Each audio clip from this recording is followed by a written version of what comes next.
live, back in effect, back in the house this wonderfully quiet Saturday evening. It is the effing podcast, and I am your host for the evening. I am B-Dub. Yes, and Buddha, I'm not sure if he'll be joining us or not. Branson will be joining us later. Kelly Joe is currently not here at the moment. We're going to start off with our customary shout-outs. We're going to start off with a shout-out to 8th and Fancy for all of your adult beverage snacks and drinks. And we're going to give a shout-out to Dank Drinks. Yes, and then we are going to give a shout-out to the local plug. Please eat responsibly. And last but most certainly not least, shout out to Alpha Dogs. Go get them dogs. Go get these dogs, man. On foodfinders.com. Foodfinders.com and check it out. I ain't gonna lie, I was thinking buffalo chicken today, and I saw you were closed today, so I couldn't get it. Okay, it's all good. I'm gonna wait for that buffalo chicken. Okay, now, people, we were supposed to do a show Thursday. We've been getting into the trend of doing our sports talk on Thursday to, get it out the way so we don't stay up all night doing it here. Unfortunately, North Carolina did feel the effects of Hurricane, Helene, that slammed into Florida's Big Bend region, and that happened, Thursday? So even though the hurricane didn't hit the actual part of North Carolina that we're in Raleigh, it was still pretty vicious, and we got a lot of the aftermath of it, a lot of the rain, the wind, the storms, and heavy out there. The western, yeah. Tennessee border, they got slammed real bad. 'Cause I got some people out there where they was like, yeah. Streets was very bad, flooded and stuff like that. No electricity, anything. So yeah. Y'all be careful out there. Remember, if you see standing water, don't drive through it. Turn around. Yeah, and just to give you a little bit more information, because I'll be honest, when they were talking about this hurricane, I really wasn't paying it that much attention because I was not really thinking about how devastating it was. And then I guess on Wednesday night, when I was watching the notifications and all that and saw how it was a Category 4 and realized this was going to be a pretty big deal. And yes, it did. And it looks like there were deaths across 5 different states in South Carolina, Georgia, Florida, North Carolina, and Virginia. And at least 10 people are dead in North Carolina alone. And it looks like 19 dead were found in South Carolina, and in Georgia, 17 people had died, 2 of them killed by a tornado. So this was a pretty devastating hurricane across 5 different states. Yeah, and as Hassan mentioned, Asheville in western North Carolina was really devastated. Check the mic. Not seeing your mic is on. Check the cord. Make sure it's fully plugged in on the mic. Yeah. I am not hearing anything. Let me make sure we are plugged in over here. It seems like due to technical issues, we're having technical issues. Hold on. Yeah. One moment, folks. I'm seeing like a reading. Short. Hold on. Due to technical difficulties, we're having technical difficulties. Yeah, unplug it and plug it back in, see if that'll do it. I'm trying to figure out what the issue is. This will happen when we go on live. Yeah. Nah, this is on me. I did check the mics. Hold on. One moment, people. You can keep talking. I know my mic works. Microphone check. Check 1 2. Check 1 2.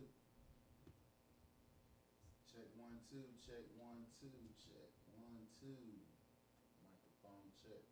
Okay, I'm seeing none of these working. What the? 'Why?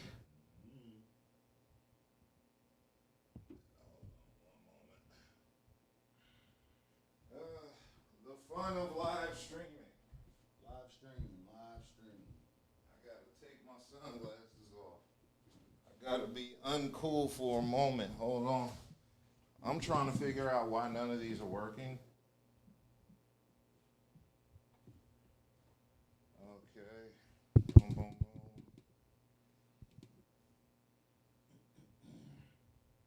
Test it. Microphone check 1 2 1 2. Check. Strange. Check. The fun of live streaming, people. You know, if it ain't one thing, it's always something else. Interesting. Check. Like, can you hear me, folks? If anybody can hear, thumbs up. No, they can hear you. I can see a reading on here. It's just low as hell. I'm trying to figure out why. Well, on the plus side, you can use this mic until we figure. Excuse me, people. We are having technical difficulties right now. We are working on the mic. Give it like a quick sec. We'll be right with you and get right back to the regular scheduled program. In the meantime, Yeah, let's do the countdown. do the countdown.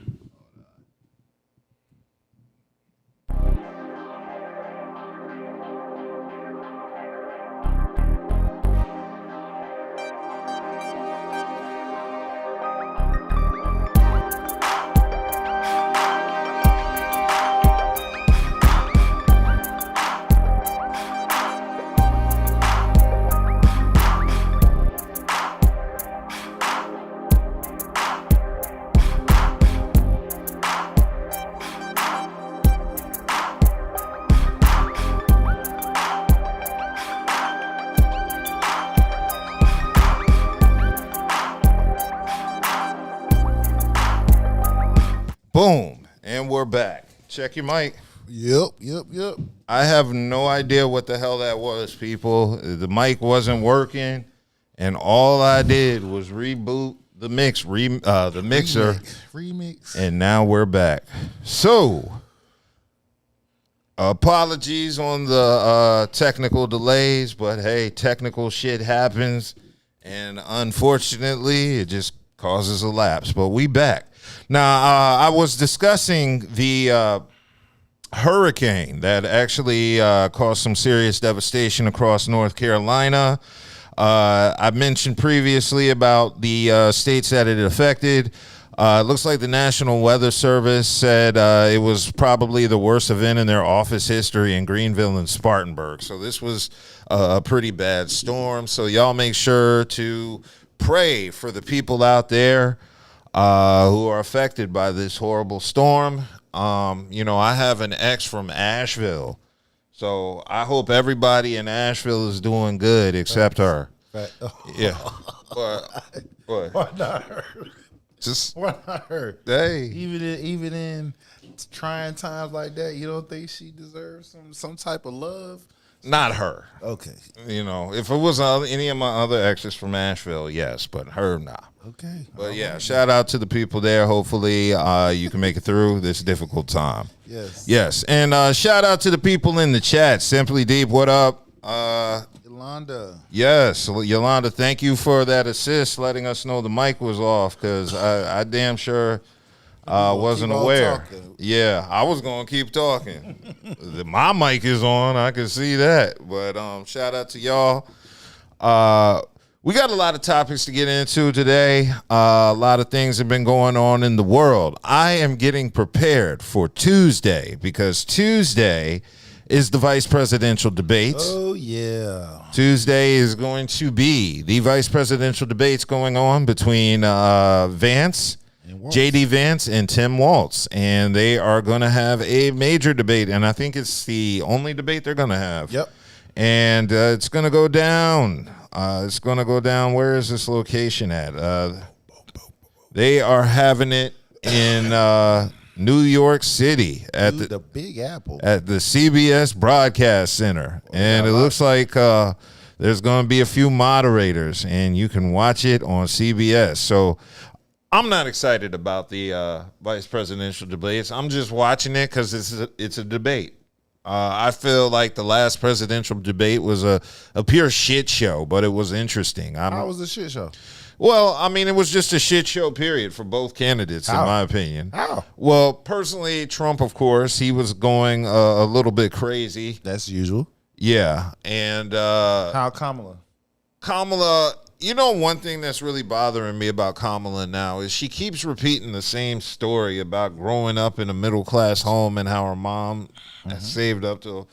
And it's aggravating because that's her answer to every response. Well, because you are an educated black man, you're a college degree, you know, so you can catch on to things one time. You got other folks who don't listen. They don't do research. Remember, Trump, he has the highest approval amongst uneducated voters. So you are an educated voter, so you can hear the message one time and it sinks in. For others, they got to hear it over and over as if it's an infomercial commercial so they can sink in their head. So, yeah, you know, and at this point, how can you switch it up? She just reminding people because remember, you got some folks, they're not going to vote for her because she's a woman. They're not going to vote because she's black. You know what I'm saying? But she still has to sound redundant to emphasize like, hey, I'm for you guys as well. Even though you don't like me for whatever reason, I'm still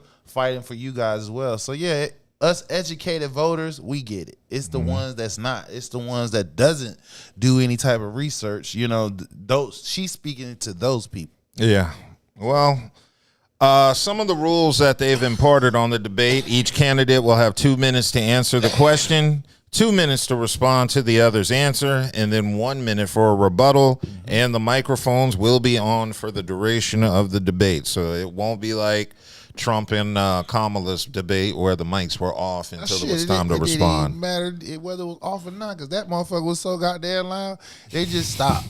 They just stopped muting the mics after a while. See, so you had rules in place that was eventually bombarded, blew up because of Trump, as usual. Don't follow direction, doesn't follow rules because he feels like he's above the law. Yeah. So, you know, maybe this one will actually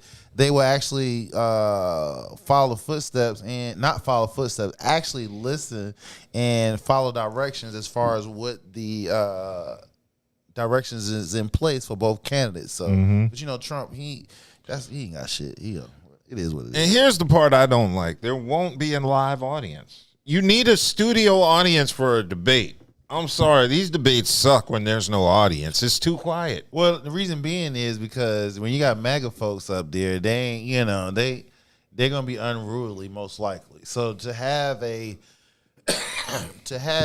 debate that seems under control, you gotta have the crowd not in it because the crowd is gonna actually egg on the candidates, and it's going to make it harder for the moderators to moderate. Yeah. I mean, you saw how Trump was. It was a handful just to deal with him, and they still couldn't handle his ass. You feel what I'm saying? So, you know, adding a crowd to it, all it's going to do is egg them on to do whatever it is that they not supposed to do, and then you will not really get a actual debate. Yeah, it's going to be a lot of back and forth. That would be an actual shit show. So basically, Trump's side is basically screwing up the debates. They're the reason that Trump is the reason the mics had to be cut off in the last debate, and his fan base is the reason there can't be a studio audience. Now, if this were another Republican candidate, I'm sure the mics would have been on at the last debate, and there would have been a studio audience, and that would have been much better. I like watching debates with audiences because that way it feels like a sitcom. So when some candidate says something funny, you get like a laugh track, and then there's that shock moment where the crowd gasps in horror at something one of the candidates says. So I like the appeal of the studio audience added energy to the debate. So I'm pretty sure this debate is really going to suck. Well, that's only during normal times. We're not in normal times because as long as Trump is in place, he's not going to go along with the rules. So you got to do unorthodox things. Now, maybe after this election cycle, we can get back some type of normalcy as far as how we do things. So, but Yeah. Yeah, we got to change up the game because Trump damn sure did. Yeah. This is one of the reasons why I have a podcast, because there's no other reason I would watch this debate. This debate is so uninteresting, and sports really hasn't gotten the full swing, so there's still nothing to take over my Tuesday night. So I will be having eyes watching on this. Well, baseball playoffs about to get cranked up. I cannot get into baseball. I try every season. That's when it gets real. I during the season. Yeah, because we ain't gonna get in. We ain't gonna fall in. No, I respect baseball, but every year I make an effort to watch baseball at the beginning of the season, to make an attempt to get into it, and I just can't. It's always the playoffs, though. The playoffs is where it is, because the playoffs, the decision making that the managers has to make, you know what I'm saying, is very crucial. So any sports really during the regular season, they get to play around with a lot of stuff, but when you get in the playoffs, especially as a sudden death, like how baseball they got the wild card, sudden death. It's like one game. It's like you in or you out. Everything got to be on point. So it's actually a lot more exciting. So I've gotten into baseball the last 2-3 years. Now during the regular season, only certain matchups I may look at, but overall I don't watch until it gets to the playoffs, because that's when everything gets really right. I'll give it a go. I will try my best to watch the playoffs and see if it's of interest. Yeah, just try it. Yeah. Now, I go to a baseball game. I've been to a few major league games, and they're fun to be at when you're actually in the stadium. But watching it on TV, no, I can't do it. Yeah, but we're going to keep it moving from the uneventful vice presidential debates. We're going to keep it moving to New York, because your mayor, New York City, is Mayor. Yeah, so it looks like New York City Mayor Eric Adams pleads not guilty to federal corruption charges Friday, as he was indicted on federal corruption charges. His whole administration was indicted. Yes. So he pled not guilty Friday to federal corruption charges after prosecutors accused him of using his power and influence to garner free trips, luxury hotel stays, and questionable campaign donations. He's charged with bribery, wire fraud, conspiracy, and 2 counts of soliciting campaign contributions from foreign nationals. Turkish. Yes, Turkish nationals. And all of this in exchange for what? He greenlit a firehouse? Yeah, it was a building that they was not going to pass it because of safety issues of it. But the fire chief was pressured to pass the building. So they passed the building. It was questionable acts. And on top of that, like I said, all the stuff they named, and then other people in his cabinet, like the former police chief of the NYPD, he had to resign because something about him and his brother. His brother has some type of security, club security detail. So certain bars in Midtown get special favors, and they did special things. So, somebody snitched on him and they had to resign. Then you had his deputy mayor. She was damn indicted. It's like, damn, his whole gang, his whole team has been indicted. Okay. Yeah, so it looks like the accusations happened between 2016 and October 2023. And it looks like he was sought and accepted benefits such as free luxury travel and campaign donations from foreigners, including those Turkish officials, and there's a 57-page, 15,000-word indictment on it. So he basically sold his soul, and he did what every other politician do. You got to pay to play. Once you get a certain level, it's levels to everything you do. You got money, you want certain things to get by. You got to contribute to the campaign. You contribute to the campaign, they're going to remember that check and that name, because you know why? They're going to need their ass for re-election. So now when you taking that check, hey, what's up? What can I do for you? Hey, I need this. It's been doing it ever since politics has been created.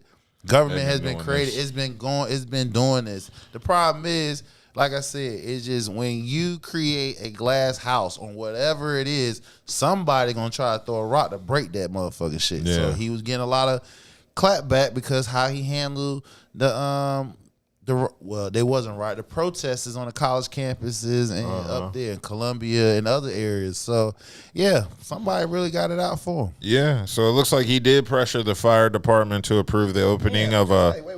What? You just noticed that, right? What? The feds in Southern District of New York, they on a roll, boy. They convicted Trump of 34 charges. They got Diddy ass up in there. Yep. Now they going for the mayor. God damn, boy, y'all New Yorkers, boy, y'all. I don't know whether y'all should be proud of y'all damn the feds up there or not, because them niggas is off the chain. See, I'm from the DMV. The worst our mayor's done is smoke crack and cheated on his wife. That was it. Well, I'm from Newark, so you know the worst the mayor that it been some corruption shit. Yeah, but yeah. it hasn't been related because one of them the latest one he's a senator right now. Yeah, this makes Marion Barry more, I guess, respectable to me. Yeah, exactly. Cause he just smoked a little crack. That was it. It was affecting himself. He still he ain't steal money from the people. Nope. He ain't bribe. He ain't take no bribes. He ain't throw his pee. He just smoked a little crack, wanted some ass. Right. But it ain't nothing. It just to remind you niggas that when a white person do it, don't mean you necessarily can get away with it. And if so, that means you gotta walk that fine line, because if somebody get pissed off, they gonna remind you like, hey nigga. Yeah. Nigga. Yeah, because it looks like there's some things he's been charged with. It looks like in 2017, he accepted some free business class tickets for 3 round-trip international flights and a heavily discounted stay at a suite in the St. Regis, Istanbul. Yeah, and it says the trip is worth over $41,000, and Adams did not disclose it. Mind you, we ain't gonna talk about how Clarence Thomas. Yeah, he was with a billionaire. Yeah, he had lavish trips on the yacht. Yeah, I do find it odd. I mean, you can see the hypocrisy on different levels. Here you are in the Supreme Court, which a lot of major rules been changed. Roe versus Wade, a lot of other shit going down, and we got Clarence Thomas, buddy with a billionaire. He taking lavish trips. He's doing every fucking thing that they sitting there getting at him. So again, to all the black and brown people, y'all need to pay attention to this shit. This is the reason why I say y'all can't be sitting here on the middle of the fence trying to act like them white folks won't remind y'all asses, hey, y'all only here for certain reasons. So this is where the coalition needs to change. Stop aligning yourself with people who really doesn't give a fuck about you. Exactly. So, yeah, in addition to that, it looks like Adams allegedly accepted over $123,000 worth of luxury travel benefits between that period of 2016 and 2021, and he disclosed none of it. Right. Clarence Thomas did the same thing. Yeah. He disclosed none of it. Pretty much. Right. And it looks like in January of 2022, he had agreed to accept contributions of foreign money to his 2025 campaign, which I assume is illegal. Now, mind you, Trump, right? He got Trump Towers in D.C., right? All the foreign nationals that came into the country, right, sent they asses straight to Trump hotel, and Trump was getting paid off them foreign nationals that was coming in. He was doing business while he was the president, making hella money. I'm saying, so I'm just hey, don't kill the messenger. It's here. Yes, and the fallout from this is real. It looks like the governor, Kathy Hochul, is seriously considering removing Adams from office. Currently, Adams refuses to resign, and he's going to fight these charges. And she so really ain't got her hands clean neither. Cause she got some shit on her. Just all the politics in New York, y'all. It's just corrupt. It's just a shit show. Well, I think it's because of the finance capital of the country, so everybody's there to make money. You got to shit. They got the highest taxes on the fucking East Coast. Yeah. So I mean, again, it just goes to show people politics. You got to pay to play. Mm-hmm. You know, and the higher you go up, from when you get to U.S. representatives, the Senate, the president, all that shit, that costs money. Yes, even it down does. to the government, that shit costs money. Now, the reason where your votes really have the main impact local, and it depends on what local municipality that you live in. That still don't, because if you live in a big city like, hey, we here in the capital in NC. This is where they make the laws at. So it's a lot of backdoor handshaking, all that shit. It goes on all across the United States. So don't think your town is immune to shit. Yeah. The point is, you got to pay to play. It depends on if you want certain things to move. And we also keep a note. When 2008, when the Supreme Court struck down, basically saying it's a free for all of how much people can throw in these campaigns. Because before, they took that limit off. Exactly, because before then it was a limit. It was a limit of how much money could be donated in campaigns and stuff. But since they struck that shit down, that's why you got these super PACs, and before you know it, you got a presidential race cost billions of dollars. Mm-hmm. That, you know how much, you know what you can take that damn money and damn near eradicate all the homelessness that's going around in and around this country. But hey, Yeah, it'd be like that. So it looks like for now, in addition to it, the mayor can't work at City Hall. And he is scheduled for his next court appearance before a district judge, and it's scheduled for Wednesday. And it looks like if he's convicted on all charges, he could face up to 45 years in prison, with the most serious charge being wire fraud, which comes with a maximum sentence of 20 years in prison. And so it looks like Adams has a lot of shit to look forward to. I don't see none of that shit. You don't think he's going to serve any time? See, what people got to understand, right? Anytime you get charged with something, they're going to always scare you and say, yeah, you can face this max, blah, blah, blah. But the thing you got to understand is, do you have a record? No, because he in one of next to the second highest position in the state of New York and stuff. And it's a high-profile mayor on top of that, because it's one of the most biggest and visible cities in the United States. So with that being said, you can't automatically get that time if you don't have the criminal background to match it. So, we'll see. To be continued. Yeah, so this is going to be interesting to see it unfold. And this leads me to a question about New York mayors. When was the last good New York mayor? Because every time I hear a mayor get into office in New York, I hear rappers complaining about him in songs. So I'll be wondering, what was the last mayor niggas was really happy with? Dinkins. I was about to say that because of Phife Dawg from Can I Kick It? Yeah. That was the last time I heard a positive rap about a New York City mayor. He was the man. He was the last one. Everybody after that is like, go for it. Yeah, so I'm glad to know that. So I was right, because Phife Dawg said, Mr. Dinkins, would you please be our mayor? You'd be doing us a really big favor. Mm-hmm. And after that, all I've heard is negative stuff about New York mayors.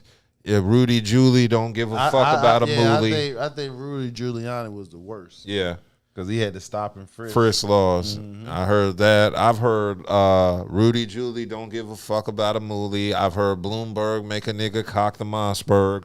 I'm like, damn, New York mayors be horrible. They make rappers get violent. So yeah, I'm hoping they get a non-corrupt mayor in New York. I just want rappers to be happy again and rap positive things about the mayor. So, yeah, I'm going to see how that plays out. But another issue going on was the young Dolph trial this week. Did you get an opportunity to see that? Boy. That was a pretty quick trial. Yeah, I mean, because it was straightforward, man. And look, guess what? Karma's a bitch. Very much a bitch. Because the motherfucker who set the tone, set the shit off, guess what? He is now deceased, too. Yes, so it looks like there was a 4-day trial this week. A jury found Justin Johnson guilty on all counts for his role in the killing of rapper Young Dolph, November 17, 2021. The verdict came after 4 hours of deliberations on Thursday. You know the crazy part about that shit? He didn't even get all his damn money. Damn shame. You killed that man, and I think they got like $800. Yeah, it was $100,000 hit. It was two niggas that was supposed to try to take him out. Y'all didn't see none of that shit. Y'all were very inefficient. None of that shit. Y'all probably at least got half of it up front. Yeah. So it looks like it was a unanimous guilty verdict on all of the following charges: conspiracy to commit first-degree murder, convicted felon in possession of a firearm, and he was sentenced to life in prison. Boy, no pussy for the rest of your life. And then you got to worry about somebody that might be getting your ass. I mean, all for what? Your song was trash. On top of that, nigga, you should just see. This is a classic hating ass crab in a basket type nigga. You didn't have the talent. The nigga put you on a team just because he probably like your bitch ass, which was probably the wrong idea. gave you a opportunity to make something of yourself. Your bitch ass take a fake ass hit because the nigga didn't even pay. You was dumb to not even get at least half your fucking bread. Then you do the shit, you kill the man. You only stay out for what, 3 days and shit. Now you go for life. What kind of dumbass shit? You know what? This is the shit that burns me up with you young niggas. The fact of the matter is, y'all crashing out and don't even have no fucking money to bond yourself out. Don't even have no money to even get a fucking attorney. And you know goddamn well, a lot of you niggas coming from poor backgrounds. You know you can't even call your mama for no damn money. But y'all getting out here acting like y'all doing shit. Y'all ain't doing nothing but taking up space. So if you commit a crime, just take your ass to the fucking police station and say, hey, look, I just committed a crime. Go ahead and lock my ass up. Because that's what the fuck y'all niggas doing. Okay. Just dumb. Okay, so it looks like, Big Jook, which is Yo Gotti's brother. Yo Gotti's brother. Put that $100K hit on Young Dolph. And they got his ass. They got his ass a few months ago at a funeral. Yeah. So it's just like, where does it make sense that y'all literally taking out millionaires? Do y'all not know for every black millionaire that's taken out, that's another 3 to 4 white millionaires is up there? Don't you know you need them big boys up there to speak on the little guys' behalf? Because you live in a country, you only get notoriety for how much money you got, how much bread, how much you able to do. If you ain't a mover or a shaker, you just a get in where you fit in type motherfucker. But y'all sitting here not even understanding, even from the Diddy situation. Billionaires, millionaires. We need as many black millionaires and billionaires up there to offset the white billionaires. Do you not know? Well, we ain't never gonna offset them. I mean, we can balance it out. Because if you really look at, we could. Don't you know, out of all the black billionaires that we got, that you know, none of them cracked the top 100. I believe that. None of them cracked the top 50. Not even Rob. What's his name? Rob Smith. Yeah, none of them top 50, top 25, top 15, top 10, top 5, top 3. Nobody black. Just let that sit in your head for a minute. It's nothing but Asian, white, and a few and Muslims. Nobody black. All the black folks is bottom 100s. So just think about it. For all y'all be cheering for motherfuckers to get taken out, that hurts you. You might not see it, but it does. Well, I don't think anybody was cheering for Young Dolph to be taken out. No. Oh, you had some niggas that fuck with Young Gotti and shit. And them niggas, they had a beef for a minute. What was the beef about? Well, you know when Young Dolph came in the game, Young Gotti, he just started his record label. He was trying to sign Young Dolph. Young Dolph like, nah, I'm good. I'm able to get this shit on my own, which he did. So in the process of doing that, of course, Yo Gotti taking shots at him. So they dissing each other on the tracks and shit. And then what was it 2018? What was it? When it was CIAA in Charlotte, when he was out there performing in Charlotte, and they saying Black Youngster supposedly had shot up his damn his truck. Yeah. I was out there. I wasn't out there at the scene, but I was out there in the area when that shit happened. He even made a song, 100 shots and shit like that. So they just been going back, dissing each other, and crash out niggas that's up under the big dog. They gonna do some shit to try to make themselves known. So yeah, niggas was taking shots at them for over 5 years, and these crash out niggas listen to a dumb nigga, and all y'all. You niggas gonna be get life, and that nigga dead.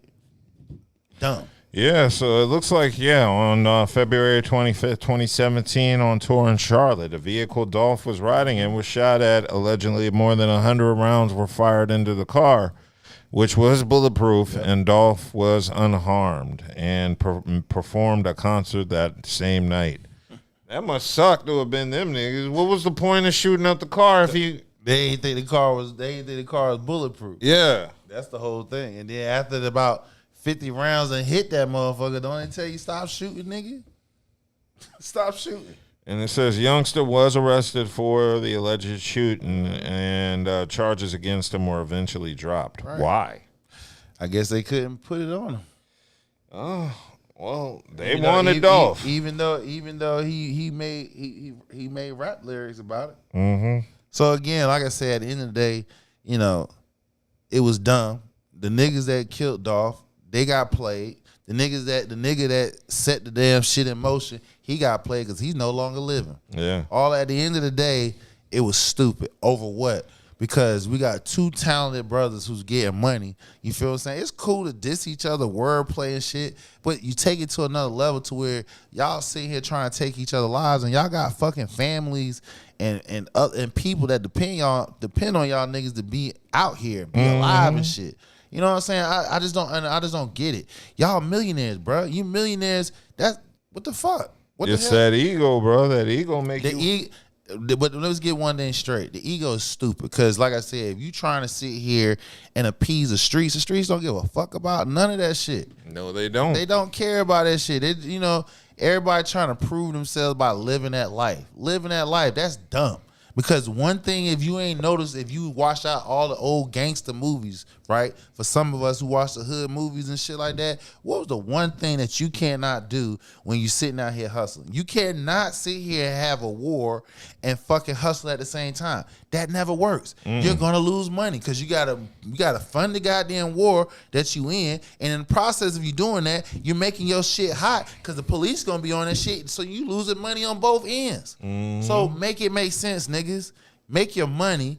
Get your people out the hood. You feel what I'm saying? Change your livelihood. Fuck all that ego shit, nigga. Because what I eat don't make you shit, and vice versa.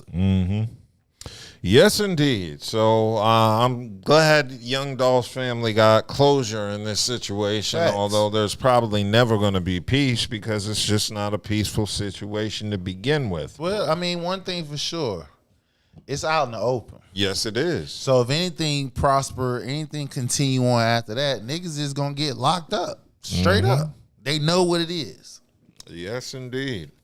So we're going to keep it moving from one courtroom. Keep it moving. And we're going to take it to the next courtroom because Diddy is back in the news.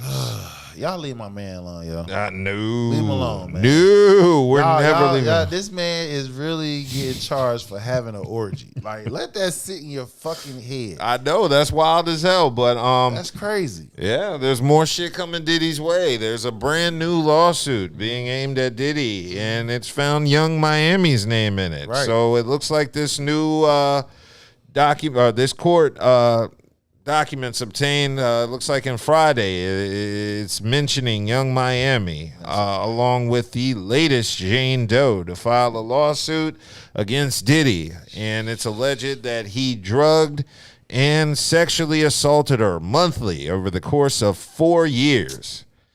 Now, that claim is wild. 4 years. You see the dumbness that...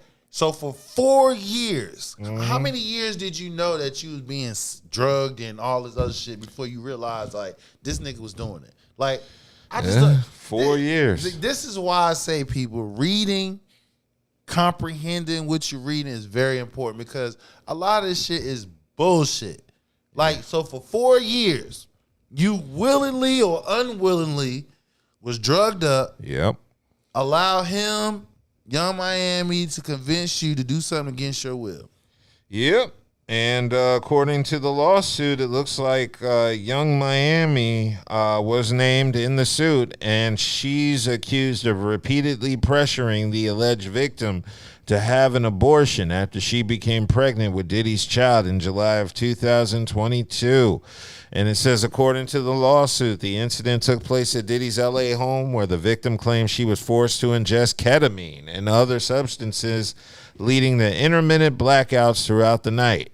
And after learning she was pregnant, she informed Diddy, at which point the lawsuit states Young Miami harassed her by repeatedly calling her and telling her to have an abortion. Now, stop right quick. Yes. You saw how you read that, right? Yes, I did. Now, she ingested ketamine and all this. Yes. Was it before she found out she got pregnant or afterwards? I think what she's saying is she ingested all that and then they assaulted her, and that's how she got pregnant. She got pregnant after the assaults. You would think with all that trauma and all that drugging that she was doing, there's no way possible that she can get pregnant. And let's just say hypothetically there's a miracle that she could have. You know what I'm saying? So did she have an abortion based off so they pressure her? Actually, no. An abortion did not happen. As the victim said, she ultimately suffered a miscarriage. So you suffer a miscarriage due to your drinking and drugging habits. Yes. And you want some money now. Yes. And you trying to kick a man while he's down, seems to be down, and try to get some paper. Because this is the reason why I said the shit is some bullshit. Because if it was some legitimacy of this shit, why you ain't follow when Cassidy filed?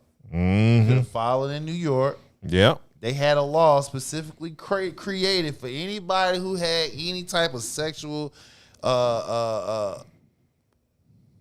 anything sexual happened to them against their will, you could willingly file a lawsuit, and you didn't. You just wait till now to come out. It's just the timing of the shit. It doesn't make sense. And then you don't say 4 years. Now everybody come out. And see, this is why I say, people, you need to pay attention to what law enforcement, a.k.a. feds, are saying. Because the wordplay that they putting out there, all they trying to do is boost somebody else to come out and come up with a lawsuit so they can try to continue to build a case on them, because technically they don't have a case. They got a bunch of he say, she say, and the reason why they don't have a case because a lot of them was involved. They participated or was complicit in some shape or form. So they really can't put their case completely around it. So they trying to get somebody who didn't capitalize off of it in some shape or form. All they looking for is one person. That's why they keeping his ass in there. So whoever they trying to contact, that they can make sure they try to shake him up to go against him. It's weak ass shit. Yeah, and her claims about happened in July of 2022, where she said she had blacked out from the ketamine and other drugs. And it looks like in July of 2024, Combs commanded this woman to his home in Miami and shoved 2 pills in her mouth upon her arrival. That's amazing. So you walk into her house, and before Diddy greet you. Go back up. What's Where that? she was at? We're gonna assume she was in the same state he was. Yeah. Right. Bitch, bring your ass to my motherfucking house right now. Yep. And you show up, swallow them shits. So it looks like after the 2 pills were shoved into her mouth during the alleged incident, she claimed she tried drinking water, but it tasted strange and made her feel unwell. And then she says she felt ill and confused and did not have a recollection of what had happened the night before. So those were some pretty good drugs then. Right, and then you came back afterwards. Yes, and then she's saying she feared for her safety after witnessing Diddy physically abusing other women. She believed her conversations and locations were being monitored by him. And she claims Diddy harassed her with calls and text messages that continued through July 2020-24, according to the lawsuit. And you know why this shit is seen weak as hell? Why is that? Because if it was a regular guy, right, you just simply call the police. Yes. Call the police. P. Diddy, right? Okay, he a billionaire. Yes. Right? He's famous, right?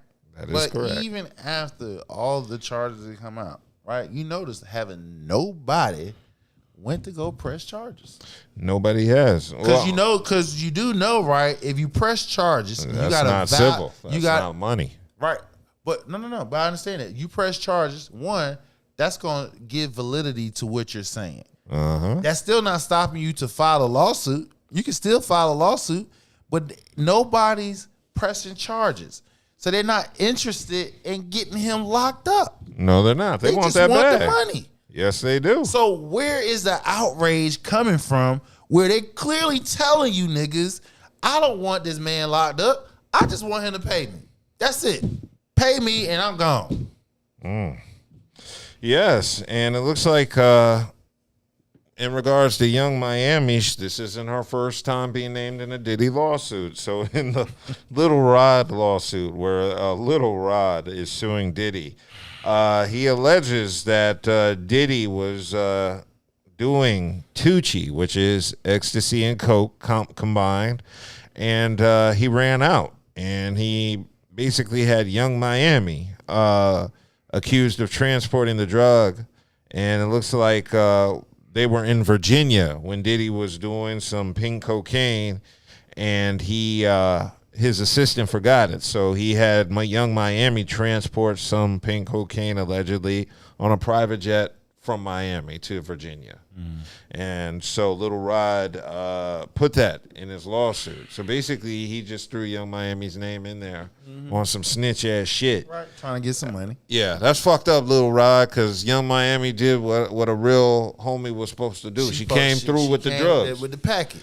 Yeah, and with she the pack. and what she did had no effect on you personally.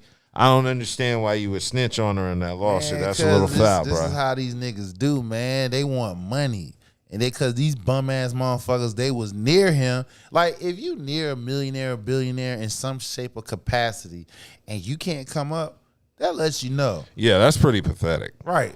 I can't, don't let me be near or friends of a millionaire and a billionaire. I got some type of access to these niggas and I don't come up. That lets you know all these bum ass niggas that was around him, bunch of yes mans and yes women and shit like that. They did what they did willingly because they didn't want to do shit. So if all you gotta do is suck up to their ass, because that's exactly what happened. They were just hoping by me doing enough suck up that I can get something. But when they ain't get nothing, now they want to be mad. Now they want to start telling when they was doing the shit. Get the fuck out of here. Exactly. So I'm kind of curious to see how this is going to play out. But as mentioned, this is just one of about a dozen civil lawsuits of alleged sexual misconduct and other illegal activity. So, but you also know, I mean, cut you off. You also know that civil lawsuits, the bar of proving your case is low versus a criminal case. Oh, of course. So that's the reason. That's another reason why these niggas skip the criminal case, because if they had any type of legit criminal case, they would press charges and they can still get the money. But they don't have a credible case, so they skip over the damn criminal shit and go straight for the civil, because the civil, you don't need it. You don't, the bar to proving guilt, wrong or guilt, is low. Yeah, exactly. Very low. So I'm very curious to see how this is going to play out. But also they mentioned another thing I heard is Diddy is not eating while in prison. Probably not. He probably not. Because, you know, you talking about somebody used to eating 5-star chef cooking shit and you eating slop. Your stomach, probably like the first fucking week or two, he ain't eating nothing. Yeah, so it looks like multiple outlets were reporting Diddy stopped eating behind bars because he was paranoid about someone poisoning his food in prison. However, it looks like a source close to Diddy said this is not true, and he is eating normal jailhouse food like any other inmate. Ooh, I feel bad for him. The music mogul receives no special treatment, and it looks like Diddy's food options are available online. Free Diddy, man. Yeah. Free that nigga. Yeah, so it looks like, Diddy is eating, and he's not scared of being poisoned. Yeah, free that nigga, man. Stop being mad with that man because he had a bunch of pussy in his damn plane or his house. And don't get mad. Don't get mad because some drugs was there. How many of you niggas done went to a fucking party and there wasn't no drugs there? I'll wait. That's not going to be a very good party, to be perfectly honest. Exactly. You tell me what fucking party you went to and it wasn't some type of drug or alcohol that was there. Yes. Like, come on, let's stop trying to play stupid. He just made sure that none of them niggas had to pay. They just did what they did. How much drugs they wanted to free. Yeah. Free. See, on one hand, I agree with you on that, but then on the other hand, you hear about Kid Cudi's car getting blown up, and I can't defend that. Well, I'm not asking nobody to defend that, but I'm going to go back and reiterate what I said last time we brought it up. How many of you niggas didn't wild out over some pussy, over some dick? Like, come on. Blowing up a nigga's car. Okay, of course, that's to the string, but you got to understand, levels, this nigga's a mogul, billionaire, so it's some other type shit. But I'm just talking about just regular motherfuckers. How many of y'all you ain't texting motherfuckers, I'm gonna beat your ass when I see you in the streets, or you on some type of social media platform going back at each other, texting and shit, calling shit, whatever.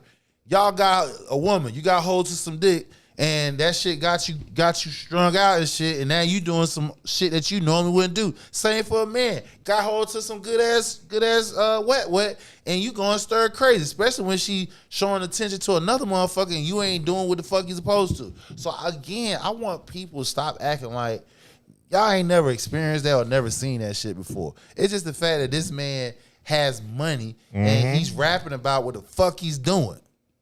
Yeah, I totally agree with you on that. And there are a lot of people who have been coming out defending Diddy, and there are a lot of people who've been getting at the victims lately. I know you've seen that clip with Kia available where she was pretty much tearing into Cassie, and I got the clip lined up. Let's take a look. Judge Kaya Damas is not, I don't give a Cassie, really, because she wanted fame. Yeah, she wanted the fame. She didn't get shit. She wanted the fame. She wanted the deal. He promised her a music career. She never got any of the above, but you stayed for 10 years. You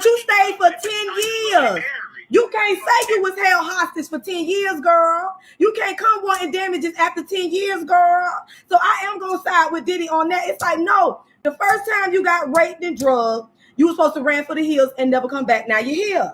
But you stayed and continue to get them ass whoopers and them black eyes and them bust nose and kicked and beat down in the hallways because you wanted to be famous. You wanted to hang with the famous. You wanted to get a music album done.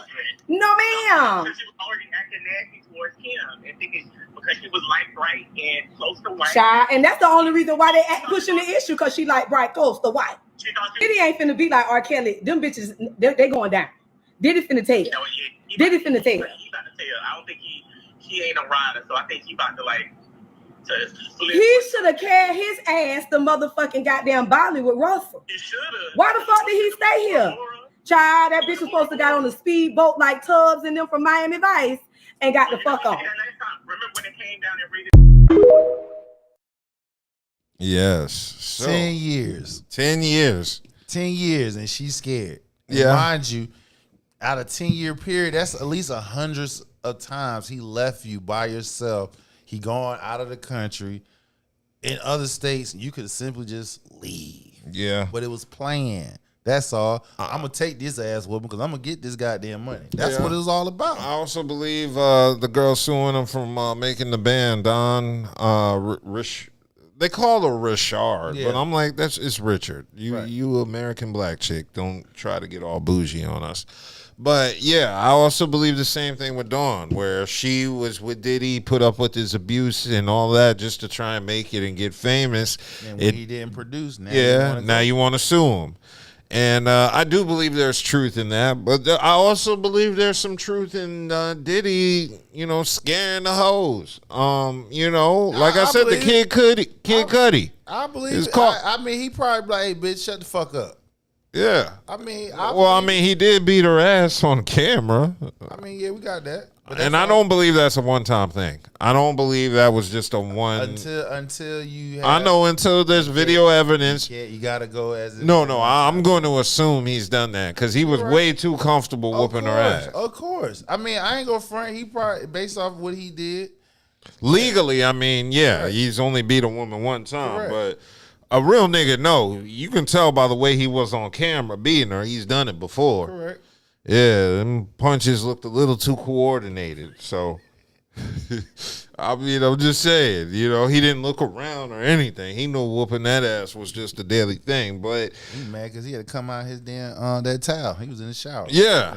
Leave while he was in the shower. Yeah, and a lot of people don't know this. Diddy was fully clothed when she ran out, and he stripped down to the towel to chase her. That's why, because he a big old freak. Yeah. He was in the shower.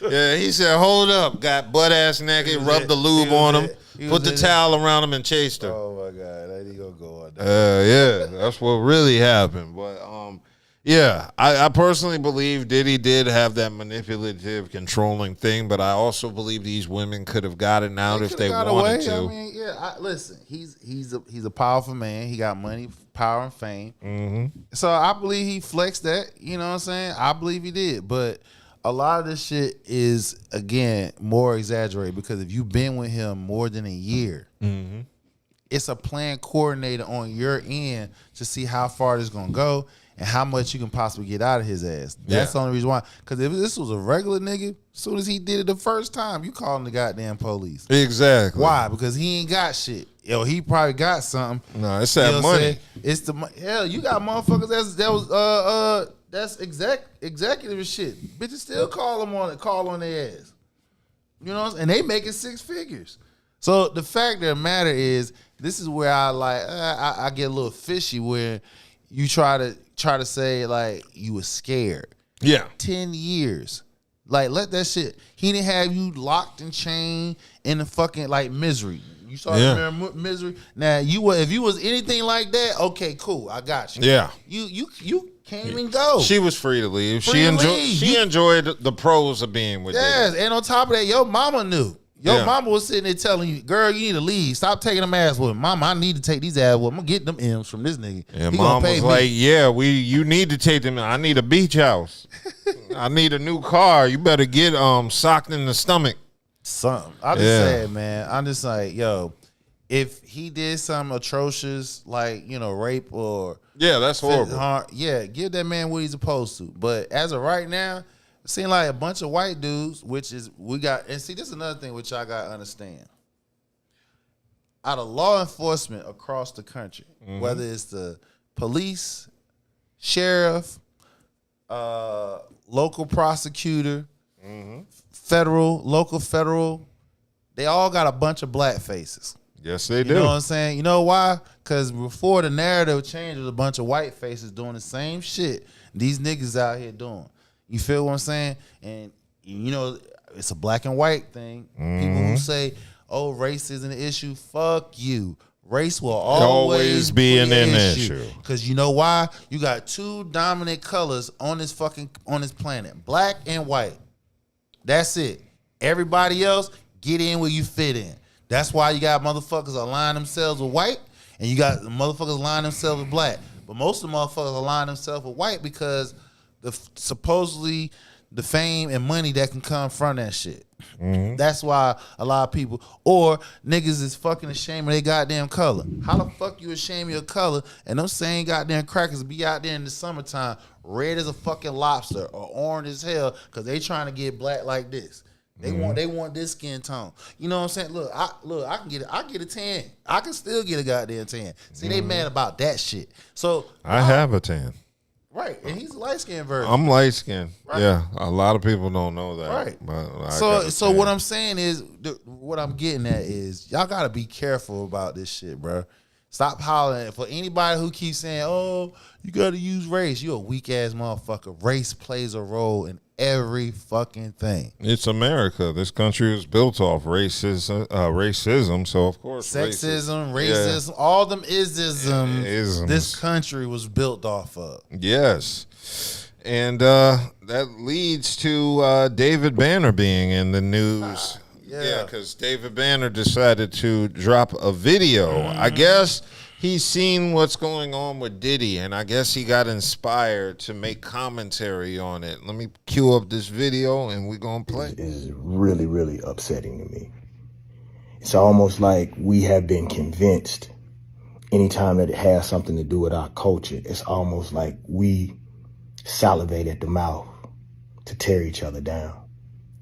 And what makes me upset is within our community, just about anybody that the world decides is wrong, if they were doing something wrong, we knew about it in our community for 10, 15 years and didn't do shit about it.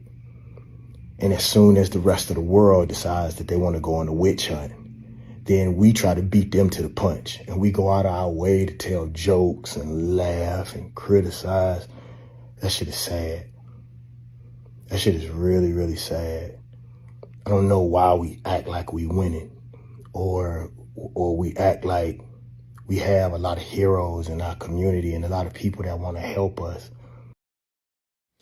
That man was reiterating everything I've been talking about. Solidarity. We have none. And look at Trump.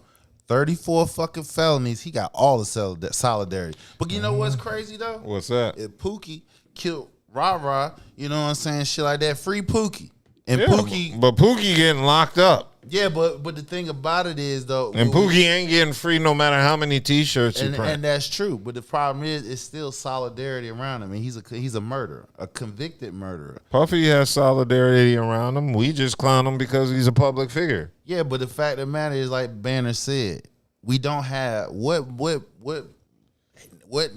black hero that the black community can say, hey, that nigga right there is a good one. Right. See what I'm saying? Obama. But you niggas talking about him too. Yeah, for his politics, I don't think he's a bad role model. Yeah. I have disagreements of the things he's done in the White House and his political discourse. I mean, like I said, but overall, I wouldn't have a problem with him as a role model propped up. Okay, but he's probably only one. But overall, the ones that the average Joe and Mary can relate to, there isn't. I think David Banner is correct in this regards. I just think it's the wrong. It's the right message for the wrong person. I feel like David Banner came with this shit when Diddy got locked up. Now, last week, Marcellus Williams got executed, and David Banner had 0 speeches to say, or at least none I heard. Now he wants to be righteous because Diddy's getting locked up.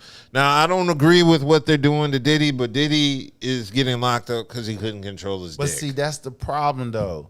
Why you going to lock somebody up because he has the power to fuck when he want to, how he want to? Well, it's not so much he's not getting messed up because of sex. It's because the orgies, I guess, were too out of control, maybe. But again, who is it? Where the morality police come in at? Where you gonna tell somebody that makes more than you that you can't do that? That don't. No, he can. Diddy can do what he wants. Right, but this is what I'm saying is this is frivolous lawsuits. Yeah. That the feds is using to build a case, and they sitting out here putting out certain words, certain things out here to hopefully encourage somebody who wasn't complicit. Yeah. That's the whole key. Everybody that has talked, they're complicit. So when they get a cross-examined, they can get towed up with his lawyers. So they holding him so they can find one motherfucker who wasn't complicit in what happened so they can try to nail his ass. And like I said, they don't have a goddamn case.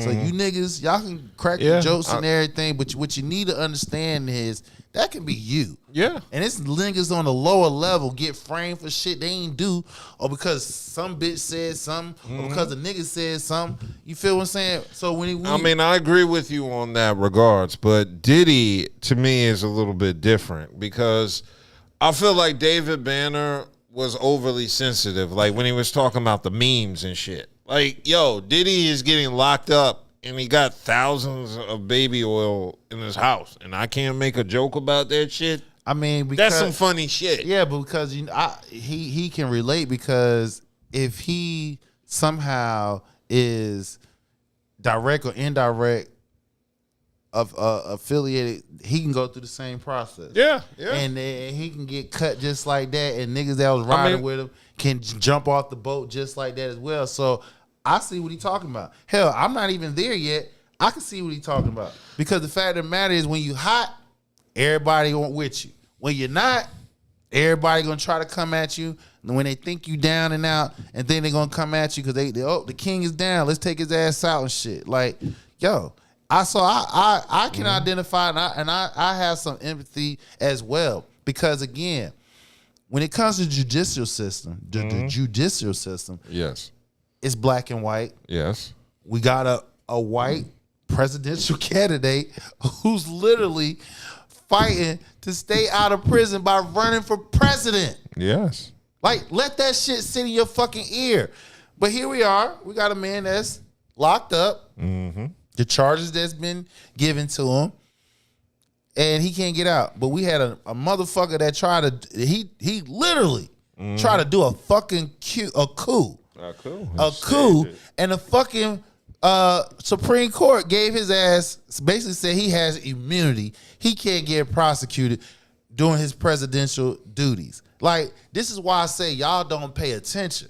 Y'all go for what seems to be easy and shit like that. When you got a motherfucker That's a convicted felon running for president. Y'all know if that was a black person in that same position, y'all wouldn't even take that nigga serious or woman serious at all. But just the fact that y'all entertaining a white man who doesn't give a fuck about none of you motherfuckers. None. It's mind-boggling. Yes, it is. So, in that regards for David Banner, I think he's right in some regards, but I also feel like, bruh, if it's some shit you can make jokes out of, we're going to make jokes out of it. I mean, cool. The lube part is worthy of some hilarious shit. But the thing he's hitting home at is everything that's been out about Diddy, it's been spoken about for years. It's been out for years. So the fact that a white media, white or any other outside of black is making this announcement, now everybody, especially us blacks, oh, we gotta cancel Diddy, we gotta cancel. Bitch, you knew about that shit over a decade ago. You knew about that shit after Biggie done died. That's over 20 years ago. So now all of a sudden the white media talk about it, others talk about it. Oh, we gotta cancel Diddy. Niggas, shut the fuck up. Just like before R. Kelly got his shit, y'all niggas knew that shit. Y'all didn't give a fuck. And that was even more credulous because that was dealing with damn kids, young girls. Still, till this day, y'all motherfuckers play his music. That's why y'all hypocritical. There's no such thing as a perfect Negro. No, I don't agree with that. But I will say this: in the future, if you ever find thousands of bottles of lube at my crib, you are free to share memes and make jokes because that's some funny shit. I mean, like I said, he had a bunch of when you locked in and y'all having a party, or orgy party, y'all, I've never been to one, so let me throw that disclaimer out. I've never been either. I've heard about them, and if I had an opportunity to go, I probably would go. I would check it out one time. I would check it out. Fuck that shit. Well, it depends. I got to see the type of women going in there. I'm sure. I'm sure there's gonna be something in there that's gonna. I'm assuming because I gotta see. Ain't nobody gonna have no orgy and this bunch of ugly motherfuckers. Shit, they ain't let no ugly niggas come up in there. Shit, and if they do let an ugly nigga, he got some. They got some deep pockets. No, I'm talking about ugly women. Yeah, I mean them too. They come on, man. We talking about a party. They inviting baddies only. If you're talking about a Diddy party, yeah. I'm talking about a Diddy party. Oh, I thought you was talking about a North Carolina orgy party. I don't know now. I wouldn't want to go to that shit. I don't know. There's still some levels to that shit because I don't think niggas is gonna like. Nah, you gotta vet people if I were to go to right. Right. People, let's keep in mind. Yes. As of now, there hasn't been no charges saying that he forcefully raped somebody, drugged them, whatever the case may be. All of it's been speculation. All of it is just bullshit hearsay, like the trafficking. Right. So even down to the trafficking part, that's bullshit. The shit that's really messing with me is you won't give him no bond. Yeah. Like, the nigga had a $50 million package bond with he surrendered his passports. Plus, he be on an electronic monitoring device, and y'all still said no. But you got this cracker-ass Trump out here, convicted felon, and attempted coup, a wannabe dictator, running around this bitch telling lies. Mm-hmm. Yes, indeed. So, hopefully, David Banner... I don't even know what to say about David Banner because I don't disagree with what he said. What he said was... I just don't agree with the energy. I think he's a week late with the energy. He should have been focused on Marcellus. Well, he was talking about, ready to settle down 2 weeks ago. So, It'd be like that. It'd be like that. He had the shit on him based on the interview, you know what I'm saying? Then here we are. You're 2 weeks in and you constantly seeing... On the internet, what's being said, he said, she said, everybody, like I said, it's really, it's disheartening how easy we turn on each other. Yeah. We turn each other fast as fuck. Yeah. But when it comes to other than, let's wait and see. Well, you would question that shit. Or better yet, maybe it's one of your knuckle-ass homies that he'll fucking fuck up. She'll fucking fuck up. That they did what they fucking did. It wasn't for a good reason. Y'all still support them bum-ass motherfuckers. So, here we are. We got somebody that really did something for the black community, really did give back to the black community. And because some bitches was mad with him because he didn't want to pay they broke asses because they probably didn't do what the fuck they was supposed to do to get that goddamn money. Now everybody want to jump on the bandwagon and say cancel Diddy. Y'all weak as hell. Yeah. Well, we'll keep an eye on Diddy and all that. I know you mentioned David Banner starting a family at 50. I know Cardi B and Offset won't be together at 50. You know what? They a complete shit show. They are very much a complete shit show. And then you know what? I didn't read. I'm going to say this. I didn't read what was said. Oh, I'm about to get into that. I saw all the goddamn comments, but I'm gonna let my man say what he's gonna say before I say what I say. Okay, so basically Cardi B and Offset have been in the news this week for going back and forth regarding their relationship. It all started Wednesday when they had a heated exchange on Instagram and X. It said during an IG live, Cardi B was live, and Offset jumped in the live in the comment section and accused her of sleeping around while she was carrying their child. Offset says, you effed with a baby inside. Tell the truth. And that's what he commented. And soon after that, Offset made the remark. Soon after Offset made that remark, Cardi commented on Twitter and said, and did, which I guess means you are correct. Which prompted fans and people to speculate that the rapper was confirming the Migos artist accusations. So, yeah, I'll start off with that. That right there is trifling as fuck. Let me get something straight. Yes. We are not created equal. No, we are not. Some things men can do, women can't. Some things women can do, men can't. We are not created equal. So let's get this shit out of our mind that we're going to try to get things on an equal basis. You can't. That will never happen. You can't have equality in pregnancy because it's not an equal thing. So again, my problem with her is, right, you carrying your child, and I'm sure you probably like anywhere from 3 months on. So basically you actually have a fetus in your stomach, which is probably hanging low at the bottom, which meaning if the man's penis is long enough, whatever, he can really tap on the baby's head, pretty much.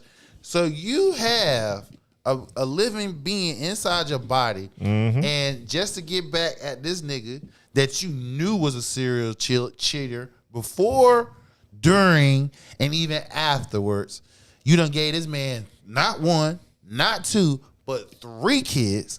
So you already know what his MO about. And you decide to take your trifling ass and let a man fuck you while you pray. You're trifling. Yeah, that's disgusting. Any woman that agrees with that, you're trifling. I agree. Because I'm like this.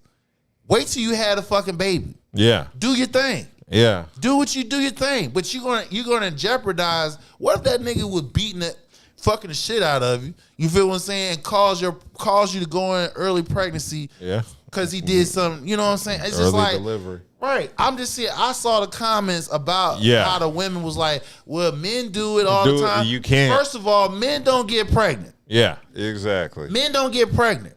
And if you know who you dealing with does that shit and you stick, it goes right back what I was talking about, the Diddy shit. See, this is why I say y'all hypocritical. Because you sit here and talk about Diddy, about what he doing. Here we are, you got average niggas doing the same shit. Exactly. You ride out with the motherfuckers. Hell, you cry, fight, all that shit until you just can't, until you just know ain't nothing left. And then you decide you're going to do your own thing. But in the meantime, you knew. Here we are, Diddy, same shit. This is why I say y'all talking out your asses. Because you sit here agreeing with a woman who's carrying a living being, a human being in her body, and she's fucking somebody else. Like you're in jeopardizing that baby's life, possibly. Yeah. Because that man that you possibly sleeping with, he don't give a fuck about that seed in your stomach. That ain't his. All he knows is that pussy wet. I'm fucking you. I'm about to beat this shit up. Yep. Exactly. Yeah, I personally saw a lot of fans coming out on behalf of Cardi's defense, and I just thought that was disgusting to co-sign. Weak as hell. I would never co-sign any woman cheating on their baby father while they're carrying the child. I mean, I feel like pregnancy is God's way of saying take a break from being a whore. That's a little secrecy. That's like a little that's an internal time that you supposed to like really, cherish yourself and go through that process. But no, just don't be a whore. Right. You can't pop pills. Right. You can't drink smoke. Right. You can't have foreign dicks in you. Now, again, if it's your mate, that's different because he gonna care for you and he's not gonna want to try to damn, no. Okay, well, he gonna have a subconscious like, yo, my baby here. You feel what I'm saying? So I wouldn't worry about that because from what I've read science books, I think the baby is protected in the womb from the dick actually hitting it in the head. Yeah, but what I'm saying is, I'm just like, it's a difference when you having sex for a woman that's not pregnant versus one that's pregnant. One that's not pregnant, y'all can really do y'all thing. Yeah. Versus a woman pregnant, you could, but you still back in mind like, hey, let me be careful. You feel what I'm saying? Especially if it's your child. Yeah. Now, if we talking about a nigga that's like, oh shit, I'm about to fuck Cardi B, because number one, they looking at it like, oh, I'm about to fuck Offset's ex-wife. Yeah. She still ain't his ex-wife technically. Yeah, exactly. So this is what y'all women need to understand too when y'all do that type of shit. When you fucking with a boss, you fucking with a nigga who got money or paper, and this is for a nigga too, but mainly a woman because it's different for a woman. When you fucking with a nigga that got motion or money, right, and y'all decide to break up, right? Don't y'all know every nigga that's coming for you, they want to fuck you because the fact of the matter is that was Offset. Y'all had it. They don't want you. They want you. It's just a clout thing. And so if me sitting here whining you, swaying, I don't do that shit because that's a bitch ass move. I don't have no problem going out here getting my own woman. We talking about it in the industry. In the industry, once you crack that glass ceiling, you're not coming down fucking with regular folks.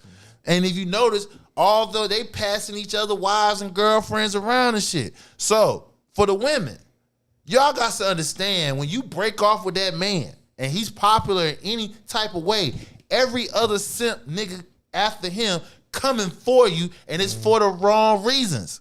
So now, if you fucking him because, I just want to get back at him, and you don't give a damn what this nigga doing, what he care, you just want to just do you, all right, that's one thing. But if you have any type of, it's you got some common sense playing in this shit, you playing yourself. Yeah. At the end of the day, you playing yourself. You don't get no strikes for what he did. I could do it too. No, bitch, you fucking pregnant. Yeah. Lay your ass down, have your fucking kid. Then once you have your kid, you can fuck all you want to. Do you. I'm in agreement. And on the flip side, I feel the energy is the same for Offset. I think it's whack when you legally marry a woman and you're consistently cheating on her on some. It's one thing if you and her have an understanding, right? Or hey, I even understand stepping out a time or two, but I don't co-sign any nigga legally marrying a woman and then going around and constantly fucking on her. Like I don't either because it's like, nigga, just say I ain't ready to get married. Exactly. And then, like I said, play your role, but. To get married and still do the shit like that's sucker stupid. Shit. Because like I said, I mean I know y'all done signed prenups to where y'all protect each other's assets. I don't know. Trust me, they did. I know Cardi ass did. So and remember, he was on before she was. So I know for a fact these niggas got some because they won't be sitting here around here playing. Listen, one thing you gotta understand: when you're married and you got money. Mm-hmm. Whoever's the breadwinner in that shit got to pay. And in this case, she would be it. She makes the most money with him. Oh, yeah. So if he somehow asks for support and shit, he most likely can possibly get that shit. Yeah. And personally, I think Offset is a bumpkin ass nigga for wifing up a stripper from the Bronx. Like, come on, my nigga. That's some country ass silly shit. I mean, but if you really look at it though, look at all the famous hip hop. They got babies by strippers. Drake, who is baby by a stripper? That is never cool. It is never cool to have a baby by a stripper when you got paper. I mean, what's wrong with a stripper? I mean, because she's a stripper. She probably is a good ass woman. This is just something. If she was a good woman, she wouldn't be a stripper.